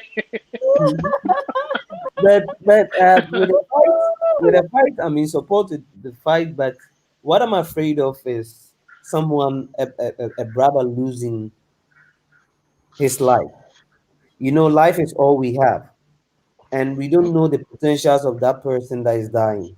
We have no idea what the person can actually transfer or impact on fellow Africans. Okay, so I think even if we have to fight, we have to fight on the right path to the extent that we wouldn't lose anyone. Because I heard 2 days ago, was it yesterday, someone died. Was it in Michigan or so? I'm not so sure. There was a shot or something, and it's so sad seeing someone dying out of asking the leaders to do the right thing. Okay, and I think the best thing is we to fight, but fight the right way. I don't know how, but I know we probably we have people who can actually sit down and plan on how we can fight without losing a life. Because Yeah. losing our life at this very point in time, throughout the globe, the only thing that should kill someone is COVID-19. I don't expect anyone to die out of any other disease or racism or any kind of anything of that sort. And flights, it's a must. We have to come to Africa because this is the home we have. This is the only place that you can actually feel like, though you've been away for 400 and something years, but you came here for the first time and it felt like you own this place already. And that's how Africa is. We are peaceful, we welcome everybody. So fight and flight, like he said, we have to choose the two. But flight is a must, but fight, we have to be very careful with how we fight. Yeah. Wow, wow, wow. Okay. Well, for Yeah. me, I always say that, it's if you choose between the two, you're leaving something behind, Yeah. because um, fighting is important. Like, fighting, the price of freedom is high. Mm-hmm. The price of Yeah. freedom is high. And even moving to the motherland, moving to the continent, you move your family, you move your way of life. And I'm telling you, in these developed countries, in these Western countries, there is a little bit of comfort that you would not find in Africa. There's a little bit of comfort, like your disability checks, like your unemployment, benefits, and all those things. It's not down here. You don't have it here. So coming to Africa, when you come, and we have a new breed of Africa that is working towards the liberation and upliftment of the African. Those are things that we can institute for ourselves as we go along. But as it is right now, uh, those comforts you will not find here. So when you're coming to the continent, you should have a strategy. You Mm-hmm. should have a plan. on how to start your own business Yeah. before you think of exploiting employable, skills that you may have. I think that you should have your plan A to find a job, your plan B to start a business, or maybe plan A to start a business and plan B to find a job. And also, you should realize that when you come into Ghana specifically, you can apply for the right of abode. And when your right of abode is given to you, it's as valuable as a passport, having a Ghanaian passport. The only thing is that it allows you the freedom to live within the country for as long as you want before you apply for your citizenship and then naturalization. So that opportunity exists. So when you come in, you should have a plan. So fight is important because even if we are on the continent, we're still going to fight for what we deserve across the globe. And flight has become so essential because we must have a neutral ground to think. We must have that peace of mind to think and have a direction. So coming to the continent should be of value to every single one of us because of that very simple reason. Yeah. Gentlemen, Yeah. I- your last words. yeah. Well, I want to say that the reason why I said fight was important because I reference what we're going through here in America. It's kind of like what the Haitians went through back in 1804. That I don't know if Yeah. you guys know more about the Haitian Revolution, where the blacks, the Africans, I mean, literally, their parents and them was from, a lot of them was from Africa. Toussaint, he has a statue right now in Benin, right now. Or, well, Okay. yeah, there's a statue of him in Benin because his parents was from Benin. Okay, Okay. so they got together. They used the African spiritual system. Okay, right now the prominent system right now in Haiti is voodoo, and they use that. Also not only that, but then they got together and they said, hey, you know what? We can fight against Napoleon, which is the French, and they fought those French back to France, and they destroyed and they took over that island. They took over the whole island of Haiti and Dominican Republic, Hispaniola. Okay, and they were the first free black republic of the Western Hemisphere, who never wanted to give them credit because not only that, because of them, there was revolts that happened right here in America. African Americans revolted because of the Haitians and everything. So that's why I say fight, because that's what the Haitians did back in 1804. And right now, what y'all see right now what's going on is historical, because the last time you've seen something like this, it wasn't even on this magnitude. But the last time something like this hasn't even happened was in 1964, the civil rights movement for African Americans. We got our civil rights just to be at least equal to white people, and still wasn't equal. Okay, so I would say fighting warrior is right now, it's a must. But we can fight in different ways now. We don't have to. We can fight in protest. Okay, we don't have to tear things up like riot. There's all different ways that you can fight a war today. But I think fighting is definitely necessary at this point in time. Yeah. And I'm Hello. Hello. I think is it the network? Okay, I think maybe that hello. was Can network. y'all hear me? Yeah. I'm Yeah, sorry. we can hear Somebody you. called me. Okay. So You don't want to lose life. Okay. Listen, the brother, and I'm not gonna say the brother was right. Yeah, we don't want to die. But one thing that the Yeah. Haitians understood, the Haitians, and the reason why Napoleon was working the Haitians from sun up to sundown. The average lifespan of a Haitian slave, African Haitian slave, was about 3 years. That's how much they was cutting down sugarcane, doing tobacco in the Western Hemisphere. For France, now, the France was like one of the major there was the major for sugar at the time, because it was producing a lot of sugar because it was using the Haitians, right? So, but Yeah. one thing they understood, it's like, hey, you know what? Some of us gonna die, but we're gonna get our freedom at the end. And I think the African Americans are saying, hey, you know what? It's gonna cost us our life, but you know what? This is an opportunity right now for our voices to be heard. That you cannot keep killing us, okay? Unarmed black man. What is the difference when you come into contact with a white person? You know, I've seen cops run from white people, but when they come in a black person, they want to open fire. They want to shoot first and ask question later, or or you go through some sort of police brutality. That stuff has to stop. Okay, not only for us, but for there's a lot of Nigerians that's coming over here. There's a lot of Ghanaians that's coming over here. Not only that, but we're paving the way for other immigrants that's coming to our country too.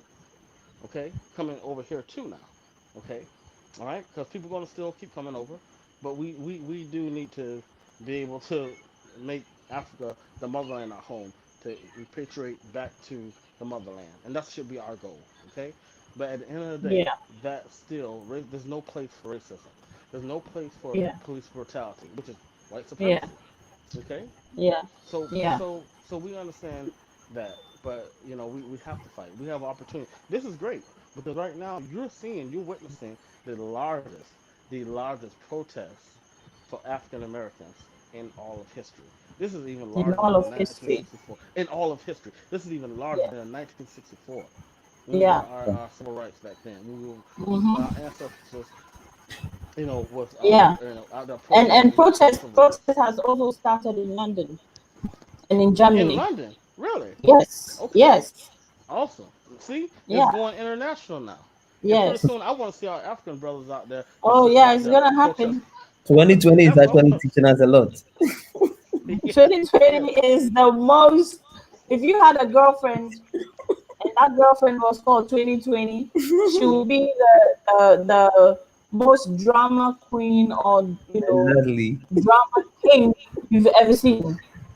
Is that right? Wow. Yep. Oh well. 2020 has brought so much, so much to Wow. our lives. It has. Yeah. It Yeah. has. Yeah.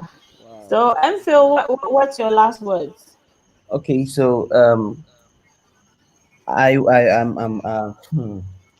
personally I'm touched with whatever the is going on in the US, how people even looking at this whole COVID-19, but still people are out there forgetting there is something that can easily kill them, but they still feel like they need justice for Floyd. That's a selfless act. That's Yeah. they coming out all out and making the leaders realize the kind of hate they have put into them for so long, because they are doing an amazing job. I don't know if I would be able to be that kind of people or person out there. They are doing an amazing job, and I've been so thankful for their actions. And I pray that we all come up one day and realize how we can be who we want to be in both America and in Africa. But we cannot leave Africa out if we really want to have peace. Because if you're chased by someone on a foreign land, the easiest place to stay or the easiest place to go to is your home. Because right now, finding yourself as a foreigner, though you are from that country, but now you feel like you're a foreigner in that country, and there Mm-hmm. is this big continent out there who your ancestors came from, where they came from, and they are welcoming you so much. They are ready, they are open, they want you home. I think that's the right place to be. Though you cannot live where you've lived all your life, but I think your children's or our little ones have to have the feeling of Africa. Maybe from there they can adapt to the style of Africa and still be around the US. And whenever they feel like they have to go to the US, they can go. Whenever they feel like they have to be in Africa, they can't come in. And by then, no one can tell them Africa is trash because they already know Africa. They live in Africa, they eat African food, and no one can dictate what Africa looks like to them. So I think we just have to push ourselves. We don't have to stop this thing that we are doing, because this social media actions that we push out there, these are something that this is something that if it had started like 30 years ago, we would have seen a different face of Africa. Maybe the two of us might not actually see the Africa we want to see today, But I know our junior brothers and our upcoming kids are definitely going to see that Africa. So we shouldn't give up. We should still hold on and fight forward to whatever we want to achieve as a people. All right. So, Yeah. latest information from Mrs. Buhama, saying London, Germany, Italy, Iran, and more are all protesting. Yeah. And I'm telling Wow. you, you should look out for Africa because it's going to rise. Africa, here Uh, we come. yeah. It's gonna So go it's from yeah. So the world has seen, and the world is speaking. So let's see. Let's see. Because let me see the countries. hmm Yeah. yeah. I So I want to say something. yeah. Um, so I think we talked about. I don't know if we mentioned China, but it made China came in my mind. I recently, just to let you all know, I recently turned down a really good job, and it was in China, but I was pretty much going to be working. Oh, Okay. Yeah, I was going to be oh, working kudos to remote. you. Kudos to you on that. Yeah, so I Yes. was going to be working remote for Power the to most you part. on that. Yes. So here's what I did, Tupac right? Tupac. Yes.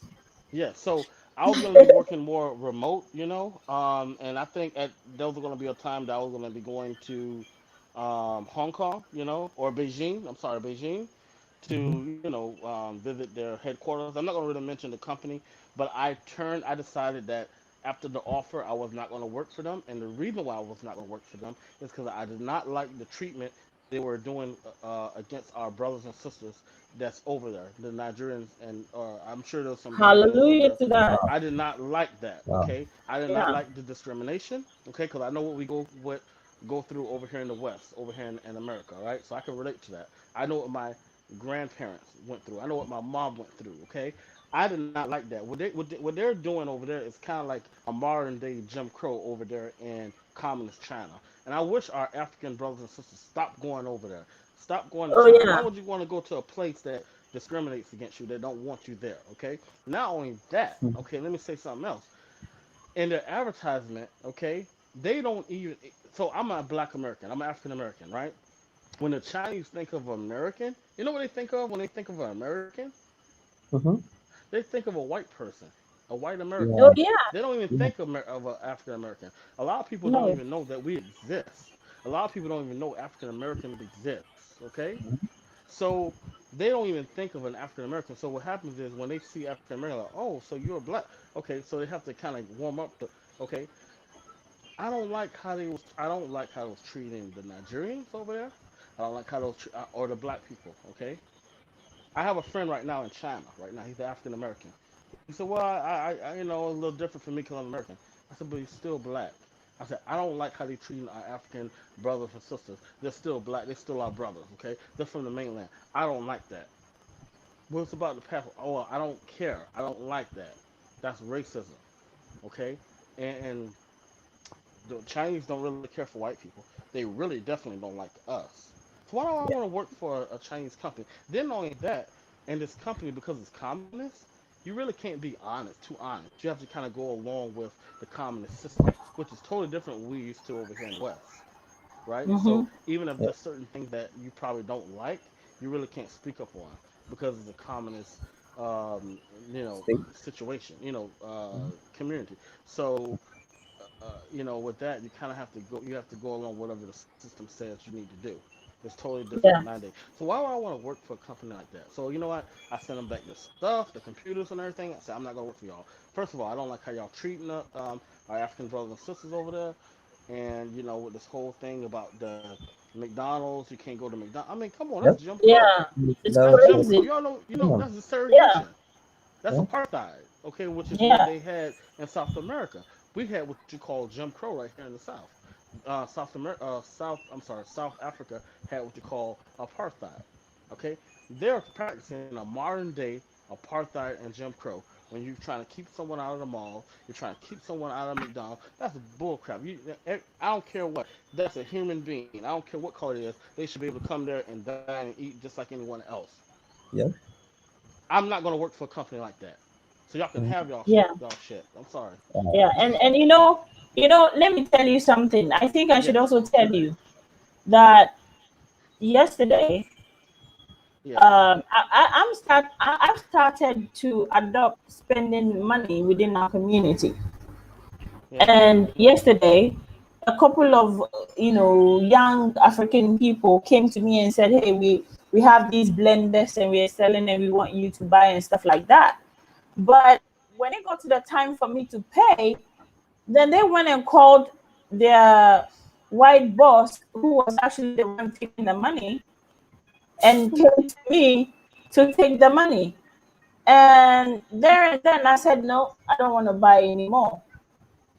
You know, Right. I declined to buy it because Exactly. he wanted to know why. And I told him, I said, "I want to spend my money in my community. That's what I feel like I want to do.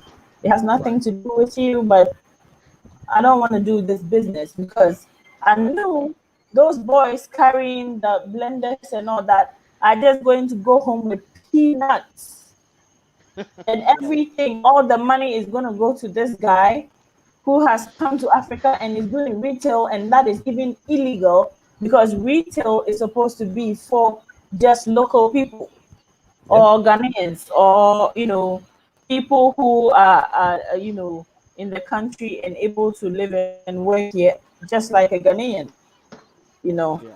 And so Hmm. these are some of the things like we have to realize that we need to circulate our skills, not just our money, within our community, Yep. Yep.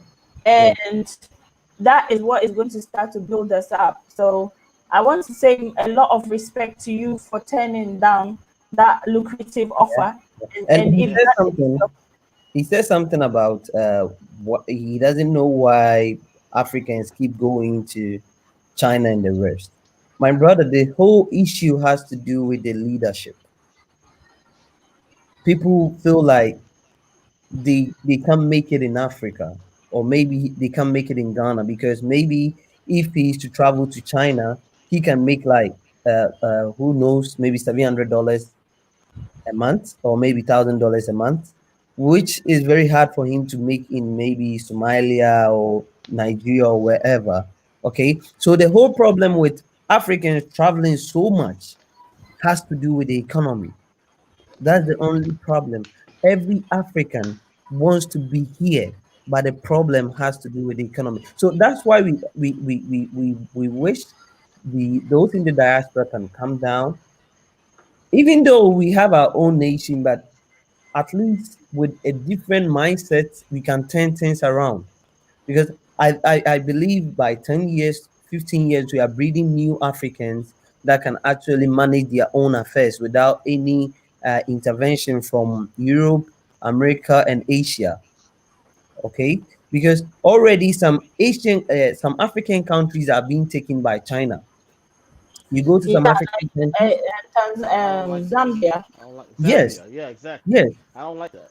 it's so sad. So the whole problem has to do with the economy because those over here who are actually making it are doing so well, but people find it so hard to be find yourself in the system because maybe you are from the village, and being in the village the only job you can do is farming, which is a very good job to do. But after you harvest your crops, you don't get enough, you get chicken change. So if that person too wants to have a big family, have a nice house, have air conditioner, or have better education for his or her kid, the only thing he has to do is to travel because there he can earn $1,000 a month. So that's the problem. It has to do with the economy. No African want to travel. They want to travel maybe for vacation or explore the world, fine, but not to job if the economy is better. Yeah, Yeah, What yeah. does Zambia has to do to get the Chinese out of the country? Right. I that don't will like be the so fact hard. that Zambia.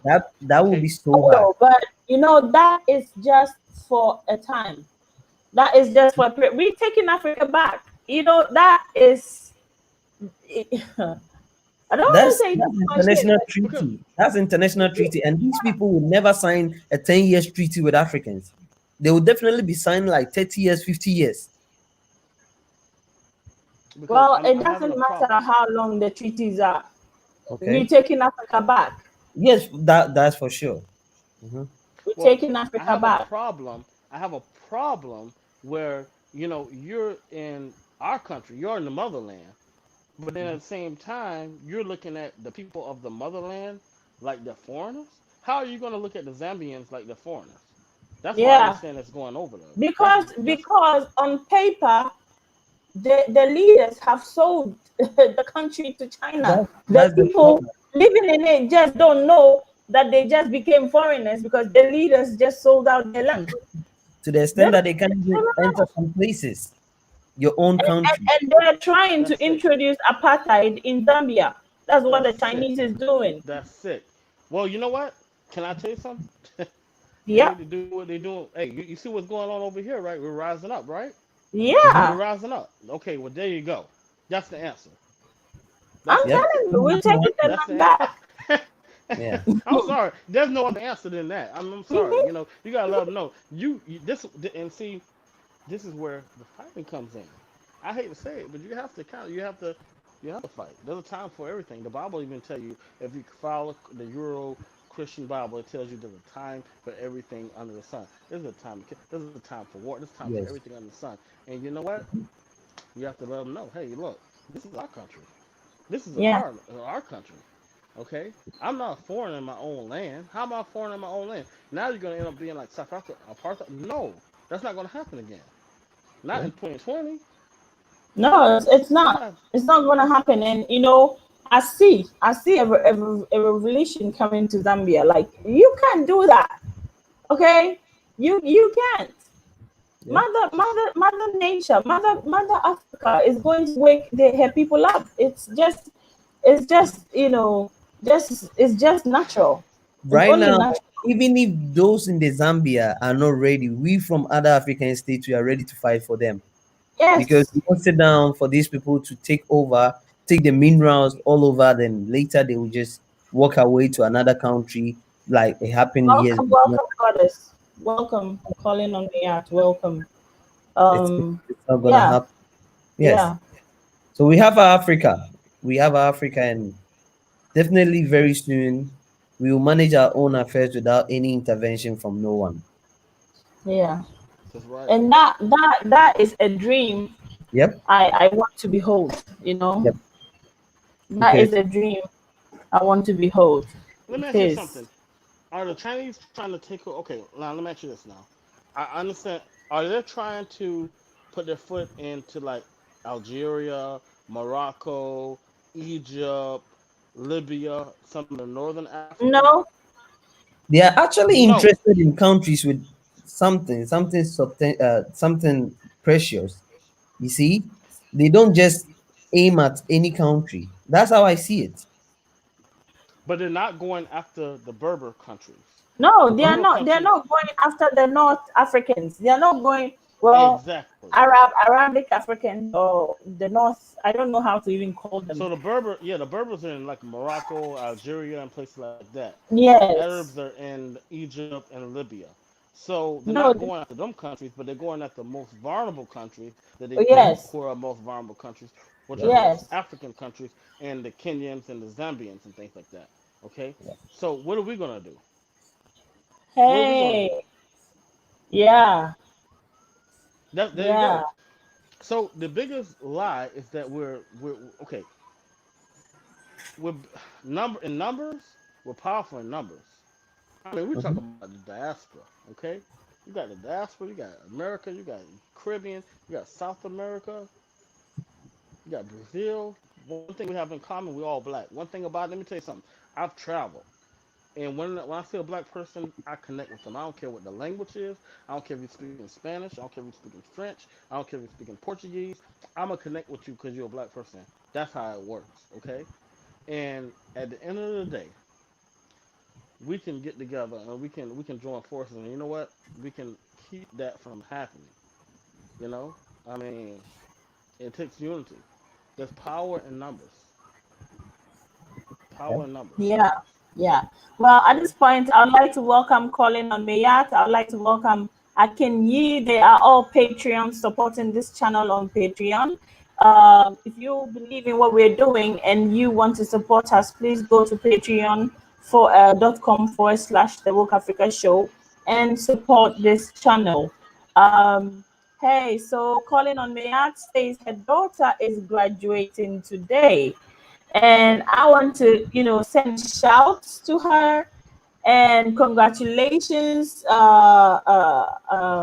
you know, to her. And I'm wishing her the very best in her endeavors in the next phase or the next chapter of her life. So congratulations, Colin Omeyat. I hope you can deliver that message on behalf of the Woke Africa Show and all, its subscribers. We like to say a big shout to your daughter. She has done well, and then we hope the very best, for her future going forward. So And we yes, expect to see her in Africa very soon. yes, we expect her in Africa soon, so we can all jubilate and celebrate it as a Yeah. belated congratulations party for her graduation. So yes, yes, yes. All right. So family, I think that this is where we draw the curtain. We've done a whooping 3.5 hours approximately, and we have talked about the most important things to us as African people. We've also looked at the direction of protest, and I'd like to remind you, I would love to remind you that, after planning and after strategizing, we need to keep mounting the pressure. Okay, we need to keep mounting the pressure, and the pressure for justice must never elude us in our quest and protest for justice. We must keep up the pressure and give a damn about how the protest goes, because we don't want the hidden hand to have their way, and then that is it. No, we don't want to fall in line for them. We have our agenda, and our agenda is to stop the killing of Black people. So let's keep our eye on the goal. Let's keep our eye on the goal.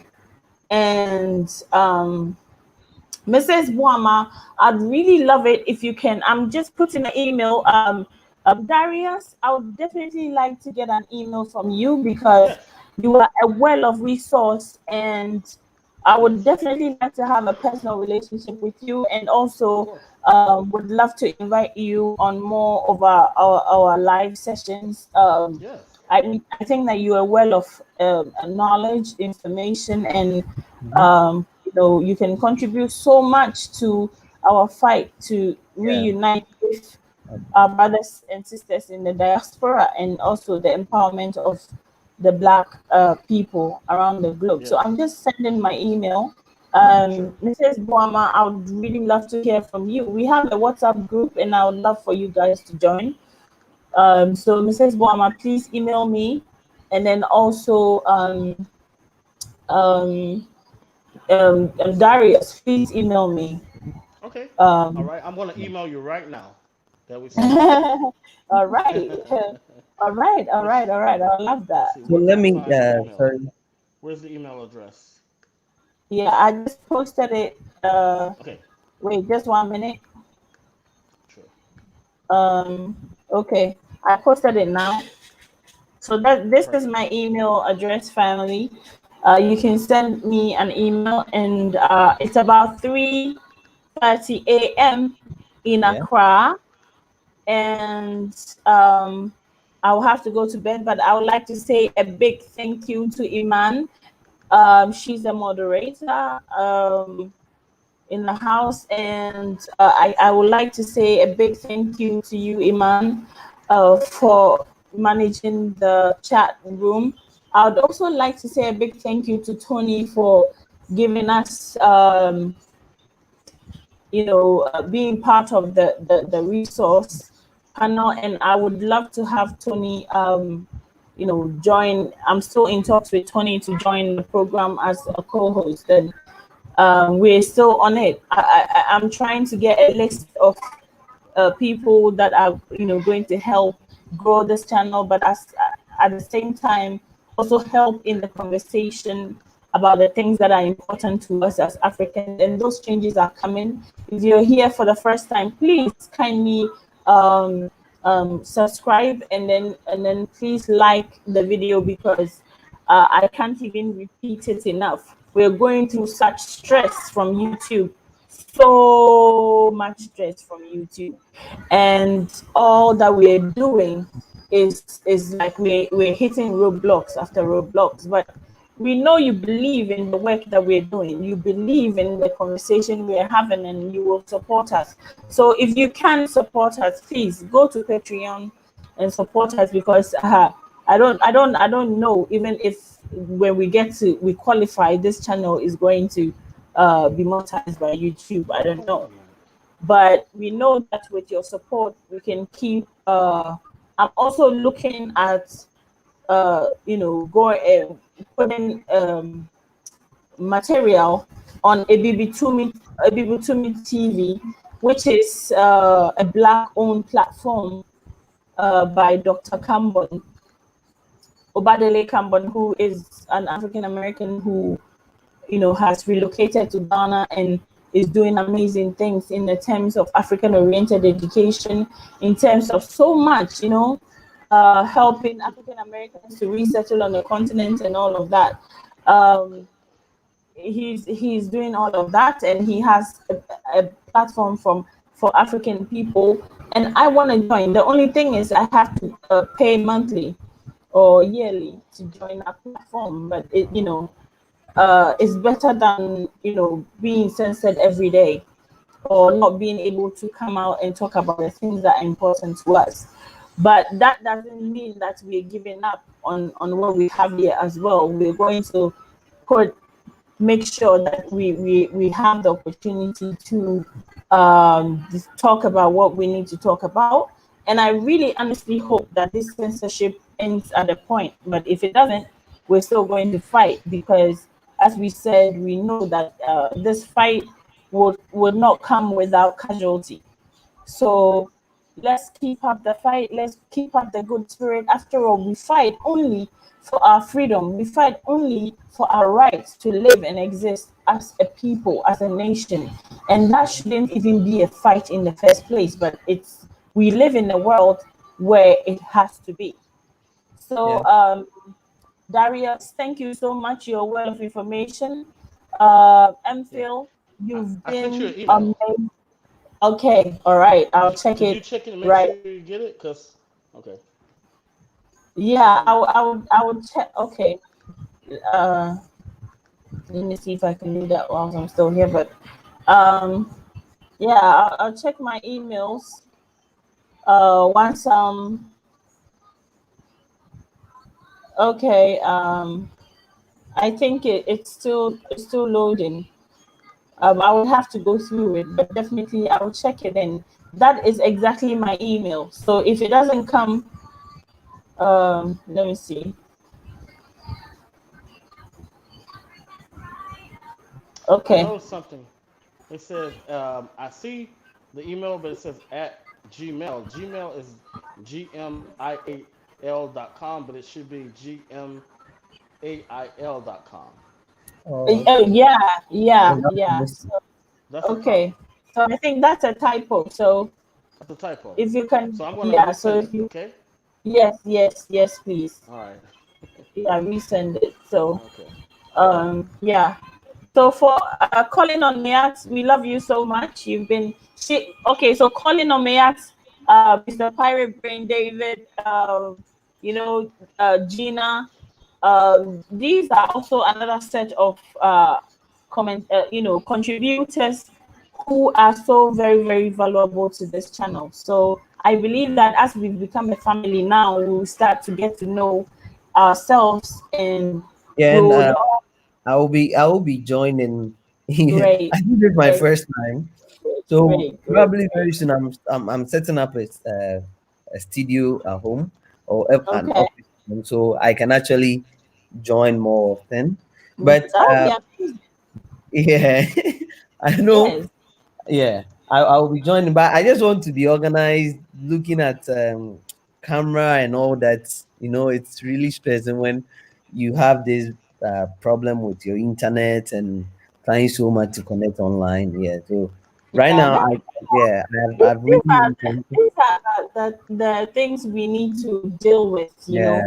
And So I believe when our brothers and sisters from the diaspora come here, they will know the kind of crappy internet yeah, we yeah, get and how much money we have to pay every month for that crappy internet. yeah. It's And like Africa, we have I to would pay ask, like four times, you yeah. know, I think to get maybe you have to something. get the Vodafone. Yeah, but we will talk about that later. But yeah, I will send you that. But I would like to thank everyone here, and please, you guys should do and follow my channel.